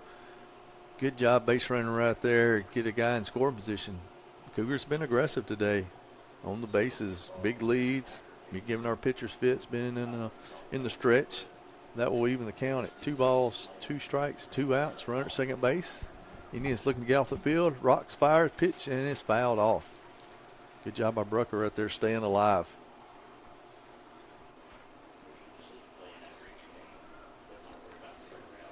You just want outs, you want outs, you want outs. Of course, as a pitching coach, Coach Evans down there, he's a little selfish. You don't want that other run to score. That's right. And of course Rousey doesn't want that other run to score. We want to hold them where they're at. Battling here, Coach Kirk. What are you going with here? What do you think we're throwing here? What's his best pitch? That's it. His best pitch. Whatever his best pitch is. That's right. What he has the most confidence in. This rock and roll, and I'm going to say that was not his best pitch. He has hit by pitch. Looks like it's on the outer lower leg there of Brucker, and I'll give it to him. He stood in there. That's his second hit by pitch back-to-back at bats, and Number 12, Micah McCoy. that's tough. Now you're in that iffy situation. You got the big lead, but 2 outs, and they're back where who I would say Coach Kelly for Illinois Central wants up there. Number 12, Micah McCoy, third baseman, and the number 3 hole hitter. That's right. A big part of their lineup up here. Big for Rousey to try to get out of this with 2 outs. Rocks fires curveball. Oh, looked like a good pitch. Must have stayed up just a little bit, but McCoy struck out looking his first at bat. He had a missile line drive to center field that was caught his second bat, and then struck out swinging his last at bat. So he's looking to get another one of those barrels right here for Cougars. Rocks fires fastball outer half, and he swings through it. That will even the count back to 1-1. Yeah, you can tell our hitters are a little anxious out there too. They're ready to get back in that dugout. You put back up 4 runs and 5 runs in 2 innings, you're ready to go back swing it. That's right. Rousey with the pitch. Fastball outside, it's hit up the middle. Nobody's there. It's going to get into center field. That's going to allow Lapp to score. And that's going to be the second run of the day for Illinois Central. And that's going to make the score 9-2. That's going to be an RBI for McCoy on that base hit. And that will allow Brucker to move up to second base. This will bring up the cleanup hitter, number 28, Jake Merrill, the right fielder. Merrill reached his first at bat of the day on a ground ball to first base, and then he struck out his next 2 at bats. A little more action going in our bullpen right here. First pitch, hit through the 4 hole. It's going to get into right field. Runner did not get a great jump. Pearl's going to throw it in. It's cut off. Throw to third. He is safe in there. So that's going to be an RBI single. Merrill attacked the first pitch. Hit it through the right side of the infield. Got to the outfield. That's going to allow Brucker to score. And allow McCoy did a good job of going all the way first to third base. Cavaniss cut the ball off and made a good throw to third, but it's just a little bit late to get him going there. So Coach Evans coming out to talk. With 2 outs, we've got a first and third situation here with a number 5 hitter coming up for Illinois Central.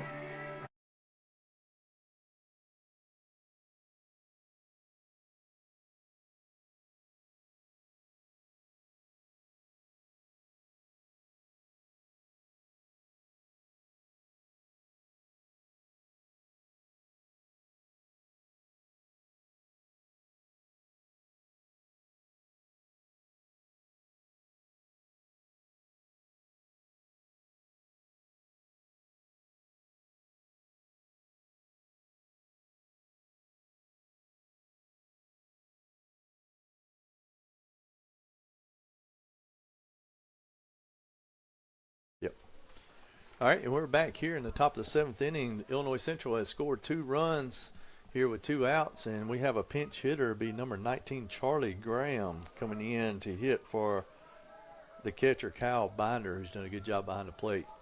Indians trying to stop this rally right here. Rousey still in the pitch. He rocks, he fires. First pitch strike, just what you want to have. Facing a new batter, get ahead. Yeah, Charlie played first last night for the Cougars. He was 0 for 2 with a walk and a hit by pitch. He's listed as a catcher first base. We'll see in the bottom half he stays in to catch. Rousey right there, what you want to do after Coach Evans said the magic words. He jumps ahead 0-2, 2 strikes. Still got to watch for first and third play here with 2 outs. They might try to steal another run somehow for the Cougars. Put a little action on 0-2 count. What's your put-away pitch? Curveball fouled off down the third base line. Yeah, 0-2, not a bad pitch there from Rousey, but 0-2, you'd like to see that more start on the middle to outer part of the plate and finish just right off the plate, trying to get that swing and miss there. Caught a little bit more of the plate than we'd want. Let's see what Rousey does here. He rocks, fires, fastball, outer half. Wow. You hear a little bit from the crowd because we have seen that called strike several times today both ways. Very close pitch there. That's that 0-2 pitch that you like to set up just a bit off and see if you can get a chase or a call from the umpire. He rocks, runner first takes off, ground ball to the third baseman. Green attacks the ball, throws across, perfect throw to Cavaniss to get us out of the inning. 5-3 put out there for the third out. And then top of the 7th there, we're headed to the stretch, but in the top of the 7th, the Cougars have scored 2 runs on 1 hit. No errors for the Indians and 2 left on base. We will be headed to the bottom of the 7th after the stretch.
All right, welcome back, ladies and gentlemen, to Roy Crescent Field here on the beautiful Itawamba Community College campus. We are going to the bottom of the 7th inning with your Indians ahead 9-3 with Houston Green leading off the Indians. Houston's playing third base today, batting in the 5 spot for your Indians. He led off last inning with a base hit and came around to score. He's actually led off the last 2 innings after we batted around twice. Illinois Central still has Spencer Tim into the game pitching. 1 ball, 1 strike. Will Cavness on deck. He rocks, fires. Ground balls hit to third base. It's going to drift foul. That will make it a 1 ball, 2 strike count. You can tell with Illinois Central, the more and more innings we play, they've given up some runs, but as far as just moving around the field, you can tell they're used to being on the field more than it looked like they did last night. You know, it was still kind of night game. Probably hadn't practiced on the lights. I was thinking that watching the broadcast last night. That was probably the first time that they've even did anything at night with lights on. I was really surprised they didn't lose a few balls in the lights. But today, out here, beautiful weather. Coach said he liked their enthusiasm they brought last night, the energy. We just need the Indians to just keep extending the lead right here after they scored 2 in the top of the 7th. Right there, we have a curveball, swing and a miss by Graham. That's going to be a Renaissance strikeout. New catcher in the game, got a little excited, threw it over third baseman's head. They had to chase the ball down. That will be your first out here of the bottom of the 7th. That will bring up Will Cavness.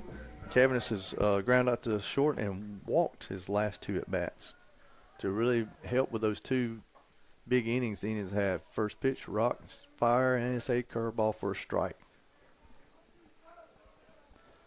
So Illinois Central puts up 2 runs in the top of the 7th. You'd like to see an answer right here from our Indians. Another curveball, same pitch, but looks like it was a little bit down. From our angle, we don't have a monitor, so we kind of get blocked by the catcher every once in a while. But you know, most time announcers are just as bad as accurate as umpires. And that's a joke, I promise you. And Gore's giving me a thumbs up. 1 ball, 2 strikes. Cavness got a battle right here. Of course, you know, Illinois Central, their second game of the season, they're throwing a lot of arms out there. Got some action going on in the bullpen. Just seeing what their guys have. Rocks, fires. That ball stays inside. Somehow misses his thigh. And I do see that number 19, Graham, stayed in, and he is catching right now after his pinch hit there in the top of the 7th. 2 balls, 2 strikes. He rocks, fires. Cavness fights it off, little bleeder. Oh, yes, we call that a CNI single. Texas Leaguer falls in. CNI single there. You take them any way you can get them, won't you, Coach Kurt? I'm telling you, that looks like a rocket off the from a guy who has hit the 330 side down a foul line and only got a single. It looks the same. It does to me. look It could the be a same. Hey, missile that hit and kicks back to the right fielder, whatever. Nobody knows what the scoreboard That's right. says. And in the box score, it shows up the same way. It sure does. Jackson's up, swinging at the first pitch. He skies it a mile high over those pine trees, and it comes down in the left fielder's glove. That's about as high as you can hit one. And again, And he just missed it. Just missed it. He's had a good day. He's seeing the ball well. We like to see that because we know Bryson had a good year for us last year and is one that can get hot and carry us. That will be the second out of the inning, and that will bring up Trey Gunn, the center fielder. Trey's had a good day with sack bunt, a double RBI, and then got hit by a pitch his last time. Oh, that got it. That again. guy might have a magnet on. We're going to have to check out. It barely got him, but it got it. That will push Cavness down to second base, and Gunn will be at first base with Pickens coming up. You know, when we're talking about the best place to Now get up to hit, bat for the that Indians, is number actually 28, the Tyler best Pickens. place to get hit, Coach Kirk, because it Yeah. barely caught his jersey. Yes. Maybe grazed him across the back. Yeah, I probably could still handle those kind if they just catch my jersey a little bit. But, hey, 2-out rally right here. You got Pickens up to bat. And he's swinging, fouls it off into the parking lot. It's chasing after some cars and some fans who are walking out there. Pickens on the day flew out deep to left field twice, and he has walked.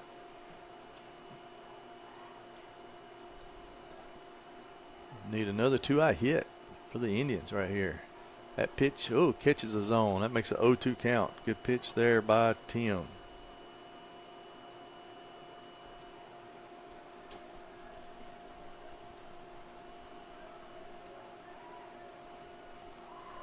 Two strikes. He rocks. The runner's on the move. It's a fly ball out to right field. He's shading it. Could be trouble. Could Nope. be. There was a second he put his glove up and put his arm down. I thought he might have lost that ball. That sun always gives the runners and the hitters a chance when you're at Roy Crescent Field. That's exactly right. And that will be the end of the bottom of the seventh inning. Your Indians have scored no runs.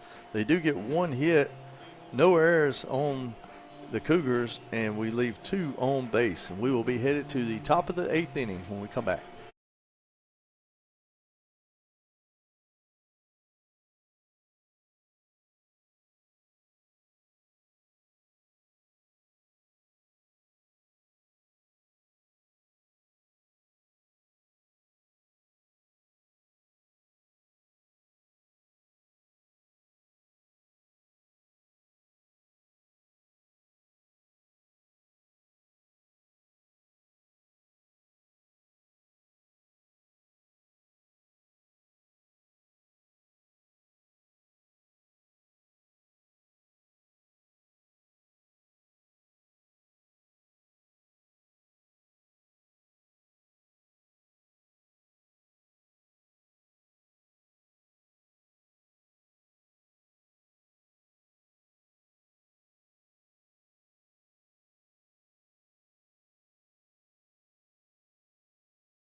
Number 36. All right, welcome back here to Roy Crescent Field on beautiful Itawamba Community College campus. We have a pitching change coming into the game. Our DH, Brody Thompson, he fires a pitch in there. It's fouled off down the third base line. He is facing number 36, Mason Stoller, the first baseman, batting in the 6th hole.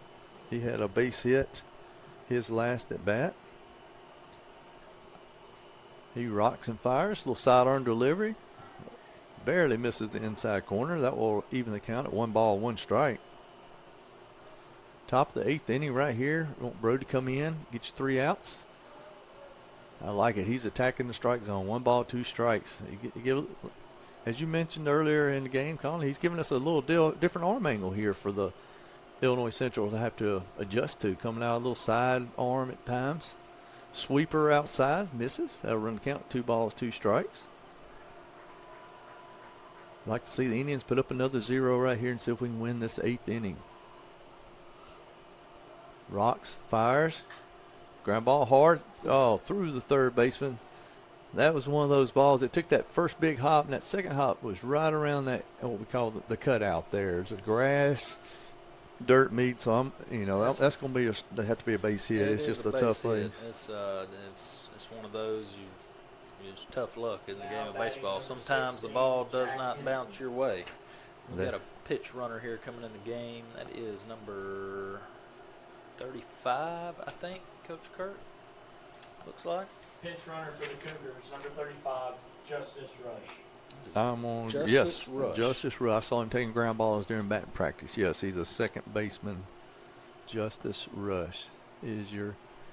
And that's what you want. Illinois Central, they just came off scoring 2 runs last inning and then get your leadoff hitter on. That's right. We got a pitch hitter here as well, 16, Coach Kirk. That is Jack Henson, outfielder, redshirt freshman coming in, open stance.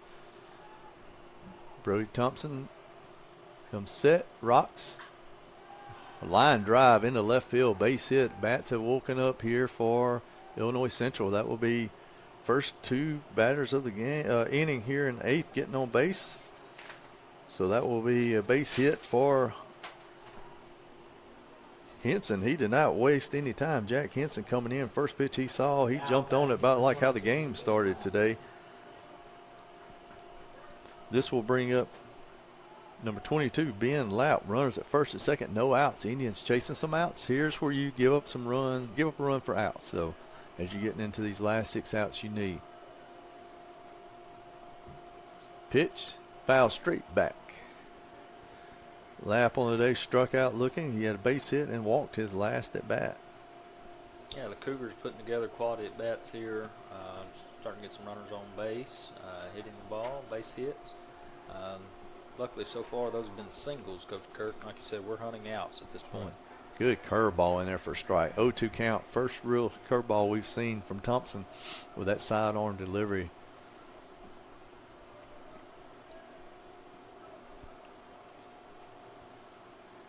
Oh, 2 count. Comes set.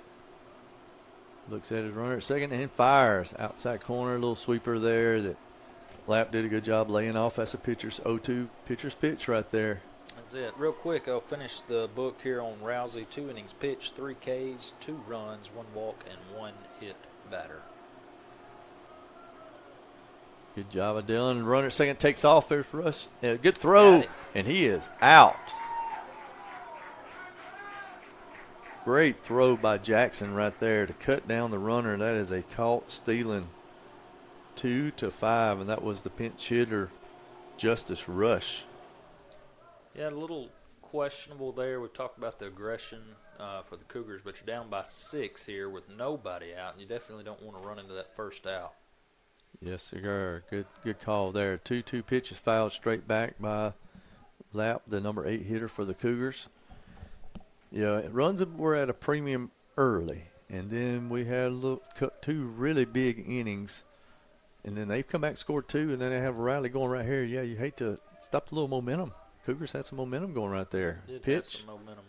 Whoa, just barely. I don't know if it was off or down, but it was close. That was give credit to the hitter to take that.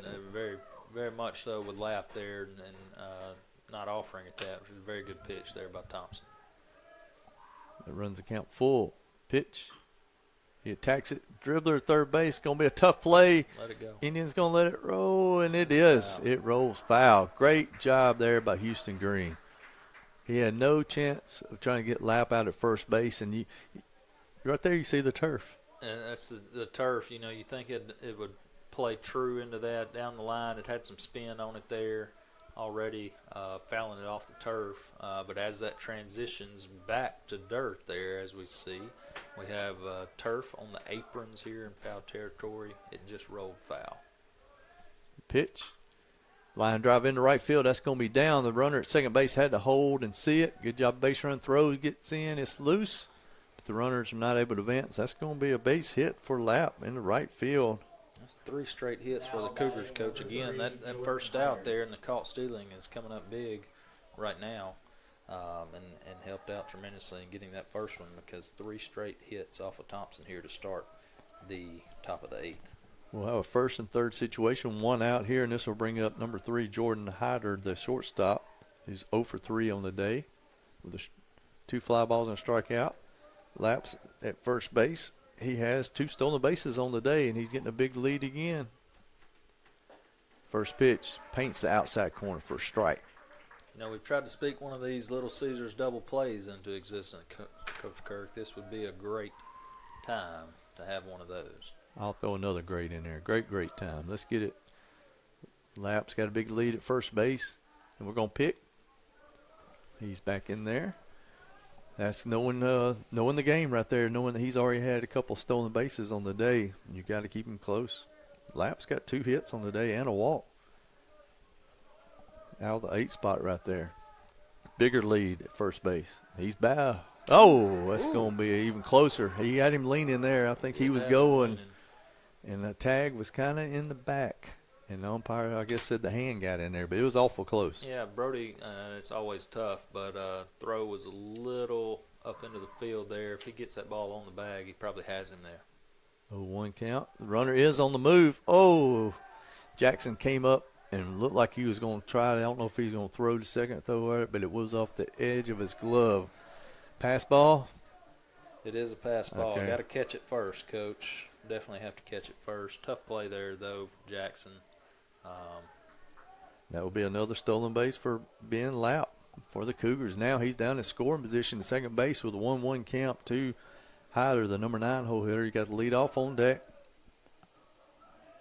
Yep, got to catch the ball first. Curveball, outer half, good pitch. 1 ball, 2 strikes. Yeah, that's some of the early season stuff. I know Jackson started a few games behind the plate, but just a little quick on himself right there in game action. 1 ball, 2 strikes. Rock, fire. Went for the K there, but just a little bit too far out. And, you know, that's as a former pitcher, right here, you want competitive pitches. That one was probably not a competitive pitch. And sometimes it happens. It gets away from him, but you want to make at least put pressure on the hitters to make a decision. 2 balls, 2 strikes. Change up in the dirt. That will run it to another full count. So you got double barrel action going in the bullpen. Got a little double barrel action in the pen here.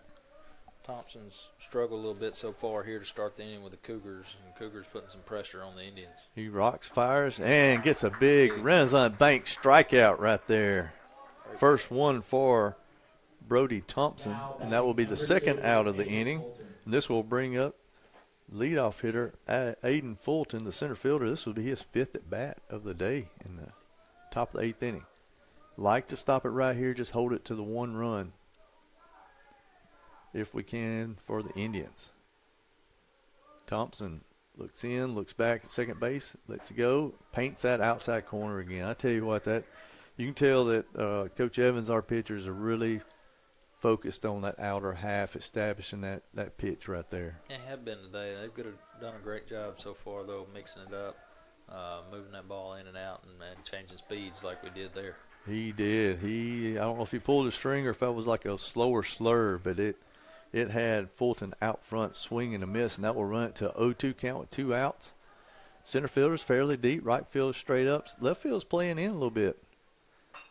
Check swing back to pitcher. Thompson fields it, plants his feet, throws it across the cabinets. Great job of getting himself set, fielding the ball, knowing he had plenty of time, and throwing it across to get the 3rd out for the Indians. So for the Cougars there in the top of the 8th inning, they did have the 3 hits, but they only get 1 run across, no errors, and 1 left on base. And we will head to the bottom of the 8th inning.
Welcome back, ladies and gentlemen. We're headed to the bottom of the Now 8th batting inning the Indians, for number 23, baseball game Jacob between Itawamba Community Pearl. College and Illinois Central Cougars.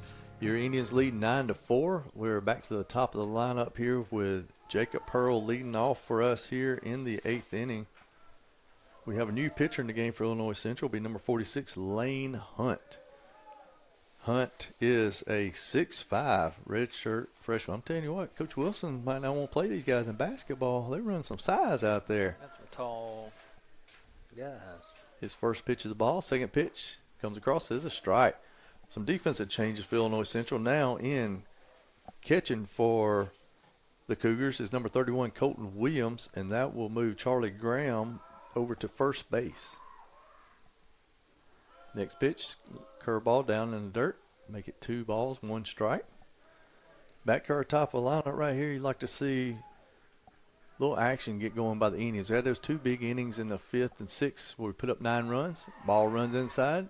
Hitters not have to get out of the way. He takes off the arm guard since everybody wears one nowadays, Colin. Everybody there wears one. That's right. And Pearl, hit by pitch, will jog on down to first base. So we got Now good batting for speed the on Indians, first base. Number 9, Reed Kent. And this will bring up a hot hitter for us, Reed Kent. He has two singles in his last 2 at-bats and 3 RBIs. First time for them facing Lane Hunt. Pearl getting a good lead at first base. Hunt will be out of the stretch. He comes set. Pitch. Good swing. Foul ball.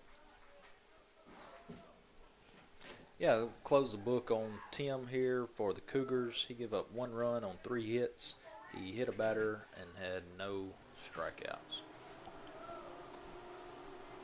Those stats brought to you by Those stats are brought to you by Sam's Town Market. And they are unofficial. That's exactly right. So, 1 ball, 1 strike here. Reed Kent seeing the ball well his last couple of bats. One of our better hitters last year. He had little injuries the freshman year. Curveball, hit out to center field. Center fielder is on it. It is carrying, and he catches it at the wall. Pearl went back to tag up, and then he wasn't sure if he could get there or not. Great job by the center fielder, Fulton, out there. Their leadoff. I mean, he covered some ground, Colin. Yeah, that ball off the bat, I thought it was going to be an easy play. Reed really put a good swing on that ball. It just kept carrying, kept seeing the center Now fielder batting drift for and the drift. Indians, And as he number hit 4, the Brody warning track there, Thompson. he caught it as he ran up against the wall. It wasn't a hard contact, but a really good play by the center fielder there to stay with it. It sure was. That will bring up number 4, Brody Thompson. Brody's same thing. He's had 2 base hits his last 2 at-bats and 2 RBIs. Pearl still at first base, gets a pickoff attempt. He's back safe. Brody is in now. He's been our DH, but he is pitching. He pitched the last inning for the Indians. Pitch, outside curveball, taken for a ball. I'm still that ball did carry opposite field too, and like I said, there is no wind today. If you get some wind, that ball carried out of here opposite field. He hit that ball a long way. Pitch, Pearl's off for the pitch. He's in, slides head first, and he is in there. Stolen base, Jacob Pearl. That will get him down in scoring position for a hot hitter and Brody Thompson. Yeah, big opportunity here. Get that runner in scoring position. Now 2-0 count. Brody's ahead in the count. Looking for a good pitch to hit right here. We're in the bottom of the 8th inning with 1 out. Indians looking to extend this 9-4 lead. Getting to double figures in the scoring column right here. Rocks fires. Fast pitch on the outside half. That would be a strike. 2 balls, 1 strike. That was not the pitch he was looking for. So if it's not, just good take. That's right. Good take. Still ahead in the count. 2 balls, 1 strike. Hunt on the mound for the Cougars. He rocks, fires. Fastball's up high. Now you're back into another hitter's count, 3-1. Coach Lott giving the signals from the dugout. Runners checking in with him, hitters checking in with him. Looks like outfield's playing him straight up. And the pitch.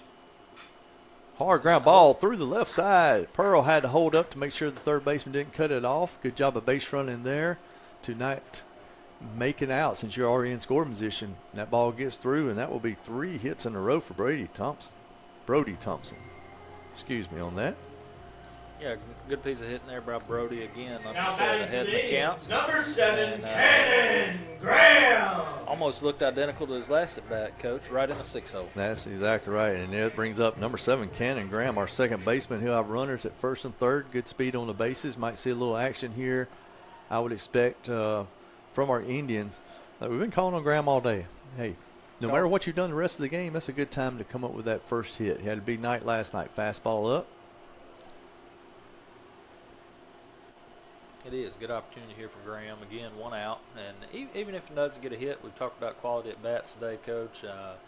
Drive this run in with a sac fly or ground ball. Brody's off with the pitch. Throw down all the way through. Pearl coming home. Play at the plate. Oh, he's going to call He him is out. out. Oh, That is interesting. thought he got in there, Coach. Usually He's a you little don't high. see the throw go all the way through first and third with 2 outs like that. Second baseman, you do a kind of cut play, but he called out the base. I don't know if Pearl did not get a good jump or whatever, but the catcher never even got up to the plate. He was standing back behind it. And Tagged him on his back of his legs there with the tag. Again, questionable call there, but he is called out. pitch. Oh, line drive. That catch a piece of it? I think Into it center just missed field. him. Thompson was able to get to second base on that stolen base at first and third, so he comes around to score right there. That ball looked like it changed direction. I'm not sure if it caught a piece of it, but he was hit really hard, and that is a base hit. We talked to in his assistant, Cannon Graham. Cannon Graham coming Now through, batting for the RBI. Indians, number 5, Houston Green. He will be down at first base now. Another, 2-out hit. 2 out. 2-out hits. hit. Those are golden. They You call are it golden hits right there. Golden. We would talk a lot of times quality at bats, but 2-out hits. Great teams, they find a way to get those 2-out hits and score those runs. Yes, sir. This brings up the third baseman, number 5, Houston Graham. Ball's in the dirt. Catcher gets it and throws down to second, but a great dirt ball read there by Cannon Graham to move up. Green on the day has a couple strikeouts, but he does have a big base hit that back in that 6th inning that got us going. We had the 5-run inning. Indians extend the lead 10-4 here in the bottom of the 8th. Pitch, swing, and a miss. 2 outs, looking for another big 2-out hit. They're hard to come by, but they are golden. They're just a big positive for the offensive team and kind of a letdown for the defensive team, trying to get that 3rd out. 1-1 count. Rocks fires foul straight back. And this is Lane Hunt pitching to Houston Green. Houston's a sophomore out of Center Hill and Alder Branch. Indians up to 10 hits on the day. He rocks, fires, curveball in the dirt. So we've seen 3 catchers for Illinois Central today. 3 catchers. You don't see that often, Yeah. but with these guys getting their first action, I'm sure a lot of guys getting some playing time here, and we'll see some more guys, I'm sure, in game 2. You're exactly right. 2 balls, 2 strikes, 2 outs, rock, fire, fly ball, high into right field. Right fielder is turned, looking, get up. It's off the wall. That ball carries. It kicks away, and Green is headed to third. He's going to be there standing up. That ball carried and carried. That's going to be an RBI triple for Houston Green. Great 2-out hit. Another 2-out hit there. Great job by Green. Great at bat. Again, Up to bat off for the the bat, Indians, number of course, we couldn't see it 27, here. I knew Will he hit it. Cavanis. Thought he hit it well, but the right fielder's reaction there, again, the sun playing into that, and ball kicks off the wall. You're exactly right. That's who I was just watching right fielder, and I knew he wasn't getting to it. I don't know how far he was going, but that gets Green with a triple at third base with 2 outs and brings up Will Cavanis. Woo, hard hit. Man, he pulled that into the dugout. Hopefully everyone's okay down there. You know what they call those? The ugly finders. And we're not being ugly in the broadcast people out there. It's just an old baseball saying. It's an old saying. It's been around for years. It has definitely been around for years. Thankfully, the dugouts, the renovations, the way those old dugouts were, it probably would have found somebody. It probably would have. We've been fortunate all these years. We haven't had somebody hurt. Curveball cross, strike 2, 0-2. Nice pitch right there. He threw the fastball in. Cavanis a little early and pulled it hard foul, and then he went back with a little slow curve on the outside. 0-2 count. Cabinet's going to have to battle for the Indians here. Yes, the renovations are awesome here at Royal Crescent Field. Pitch low and away. Green being very aggressive at third base. I like it. Anything kicks away from the catcher right here. Starting catcher for the Cougars of the Binder did a great job behind the plate. Didn't have a great offensive game, but he was a wall back there. 1 ball, 2 strikes. Pitch inside. Even the count at 2-2.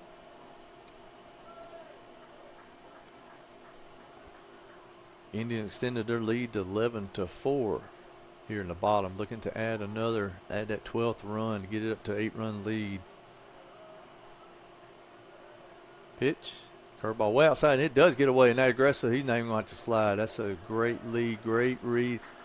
And that ball right there for a base runner at third base that's going away from, it's hard to see. He don't know if that ball just barely tipped and maybe is going 2 feet away or if it's going all the way towards the dugout when it first happens. But Green, he was gone regardless. He immediately reacted. A lot of times you rely on the batter that's in the box for a little help there rather quickly, but good job by Green there to recognize that.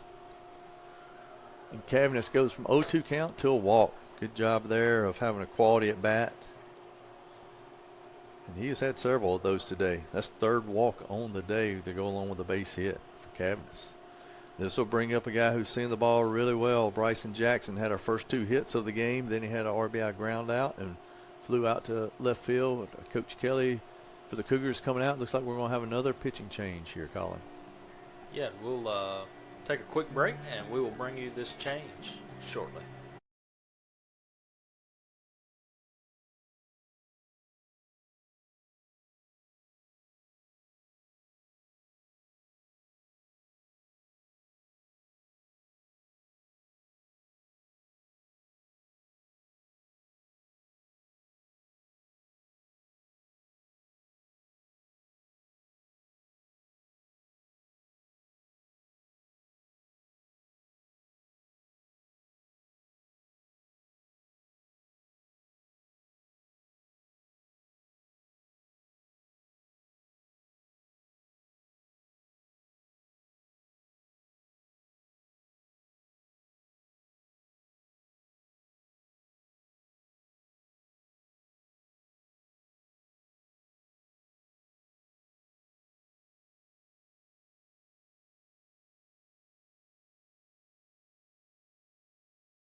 Bryson Jackson. Welcome back, ladies and gentlemen. We're here in the bottom of the 8th inning at Roy Crescent Field at ICC. We have Bryson Jackson, our catcher, coming up with Will Cavness on first base. We have a new pitcher in the game for Illinois Central. It's number 25, Lucas Holly, a freshman. So this will be his first college action of his career coming in here for Illinois Central. First pitch is outside for a ball.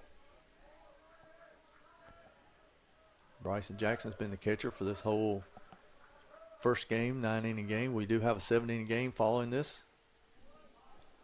That is a strike on the outer half. We do appreciate everybody following us on the ICC Sports Network.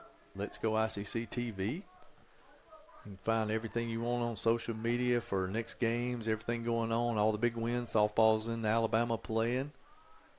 Baseball's here. Girls basketball's already played. Women's already played. I mean, we've got stuff, and we got a high school basketball tournament going on.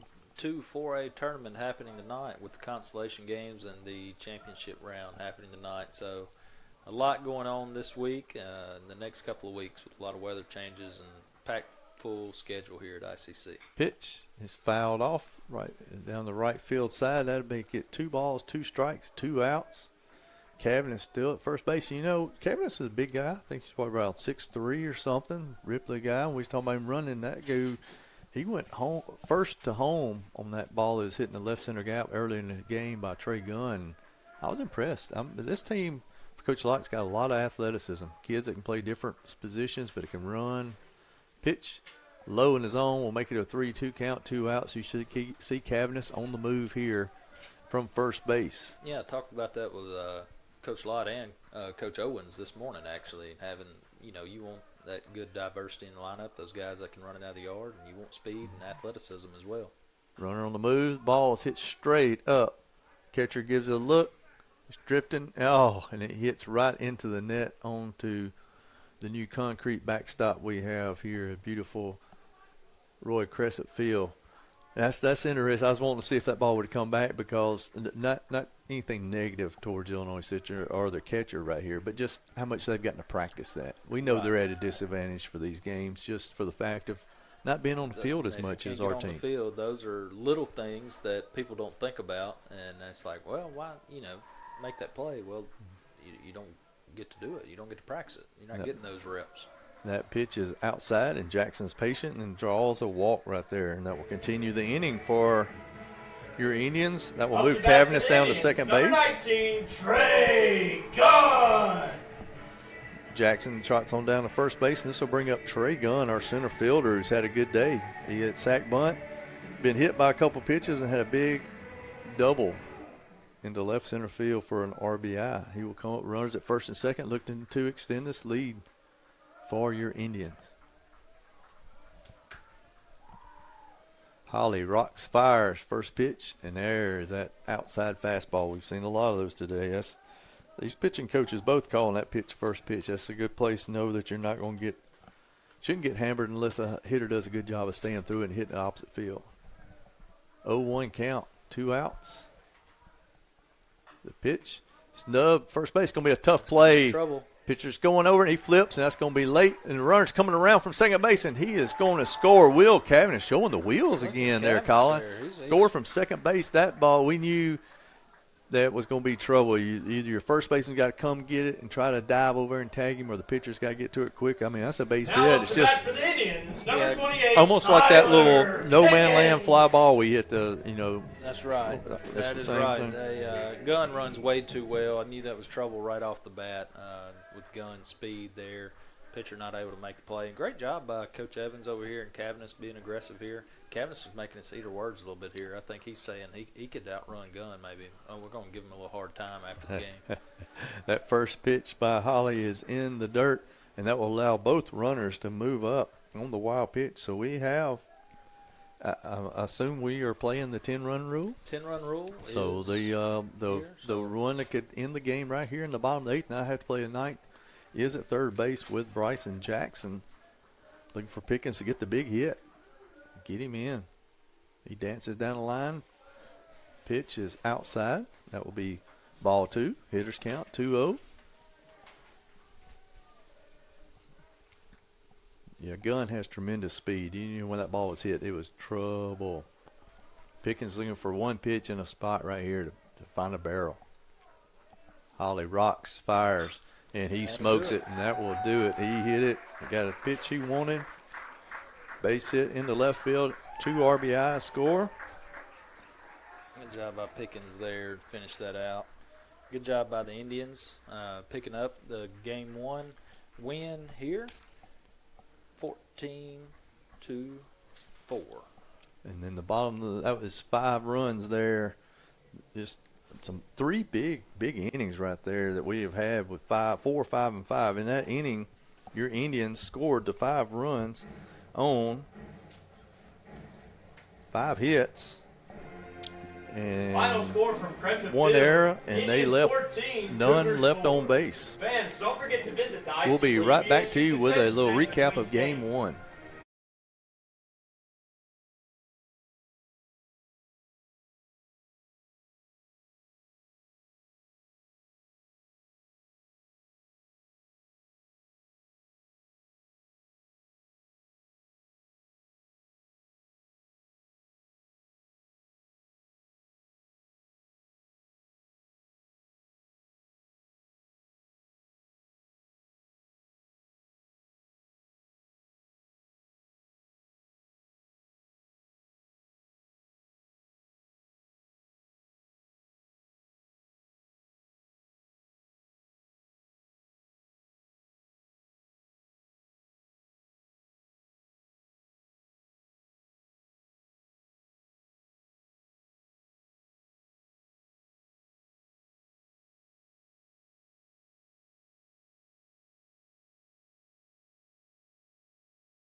All right, and welcome back, Indian fans. Your Indians in Game 1 are victorious by a score of 14-4. Run rule in the bottom of the 8th inning. We did not have to play the 9th inning. We always like that. The innings, the Illinois Central got it started off in the first inning, scoring a run. Our Indians did not have much going offensively. It took to the bottom of the 5th inning before we got 4 runs, Colin, and then followed that up in the bottom of the 6th with 5 runs to go up 9-1. Illinois Central showed that fight. Come back in the 7th, they put up 2. Come back in the 8th, they put up 1. But then your Indians broke through for 5 big runs to end the game. So we scored all 14 runs just in 3 innings right there. But little box scores for your Indians. They had 14 runs on 13 hits, 2 errors, and 5 left on base. For Illinois Central, they had 4 runs on 8 hits, 1 error, and 9 left on base. You have some of those pitching stats for us here, Yeah, Colin? we've got some pitchers. And speaking of pitchers, our Samstown Market Player of the Game here. We're going with Riley Cagle today, our Samstown Market Player of the Game. And we talked about this in the Keys to Victory and with the Indians. And Coach Lott and Coach Evans have really stressed that this week after starting out through the first 4 games there last weekend and then that game Tuesday, really challenging our pitchers to be more competitive in the zone. Getting in the zone, throwing strikes, not giving up free passes, and we did that last night and did that today again, and not giving up those free passes. We did give up some hits, as Illinois Central, as you said, had those 8 hits and did not roll over. It would have been very easy for them to roll over sooner and not put those runners on base, have those competitive at-bats that they did, but they did not do that. But Riley Cagle today finished with 5 innings pitched. He gets the win. He is your winner and our Samstown Market star of the game. He had 10 big Renaissance Bank strikeouts on the day, only giving up 1 run with 2 walks and 2 hit batters. So again, very critical there for the Indians to pitch it well. And I like to say it all starts on the mound, and Riley had a very good start to the day for the Indians. And gave the offense a chance to get rolling there, as you said. Those 3 big innings that we had, and you look at it and you say it's a very good offensive day, and it was. I'm not taking anything away from the offense, but Riley really set the tone there in those first 5 innings to start the day there for the Indians and give us a chance. So we'll be back 30 minutes or so. I will let everyone listening know Adam Gore will be back on the call. So you The man, the Cougar myth, the fans, legend. the man, the myth, the legend, you Cougar fans that have tuned in, please tune back in for Game 2 and get to hear our great sports information director, Adam Gore, on the call for Game 2 in roughly 30 minutes. Thank you, and we will see you guys here for Game 2. Come on out and join us.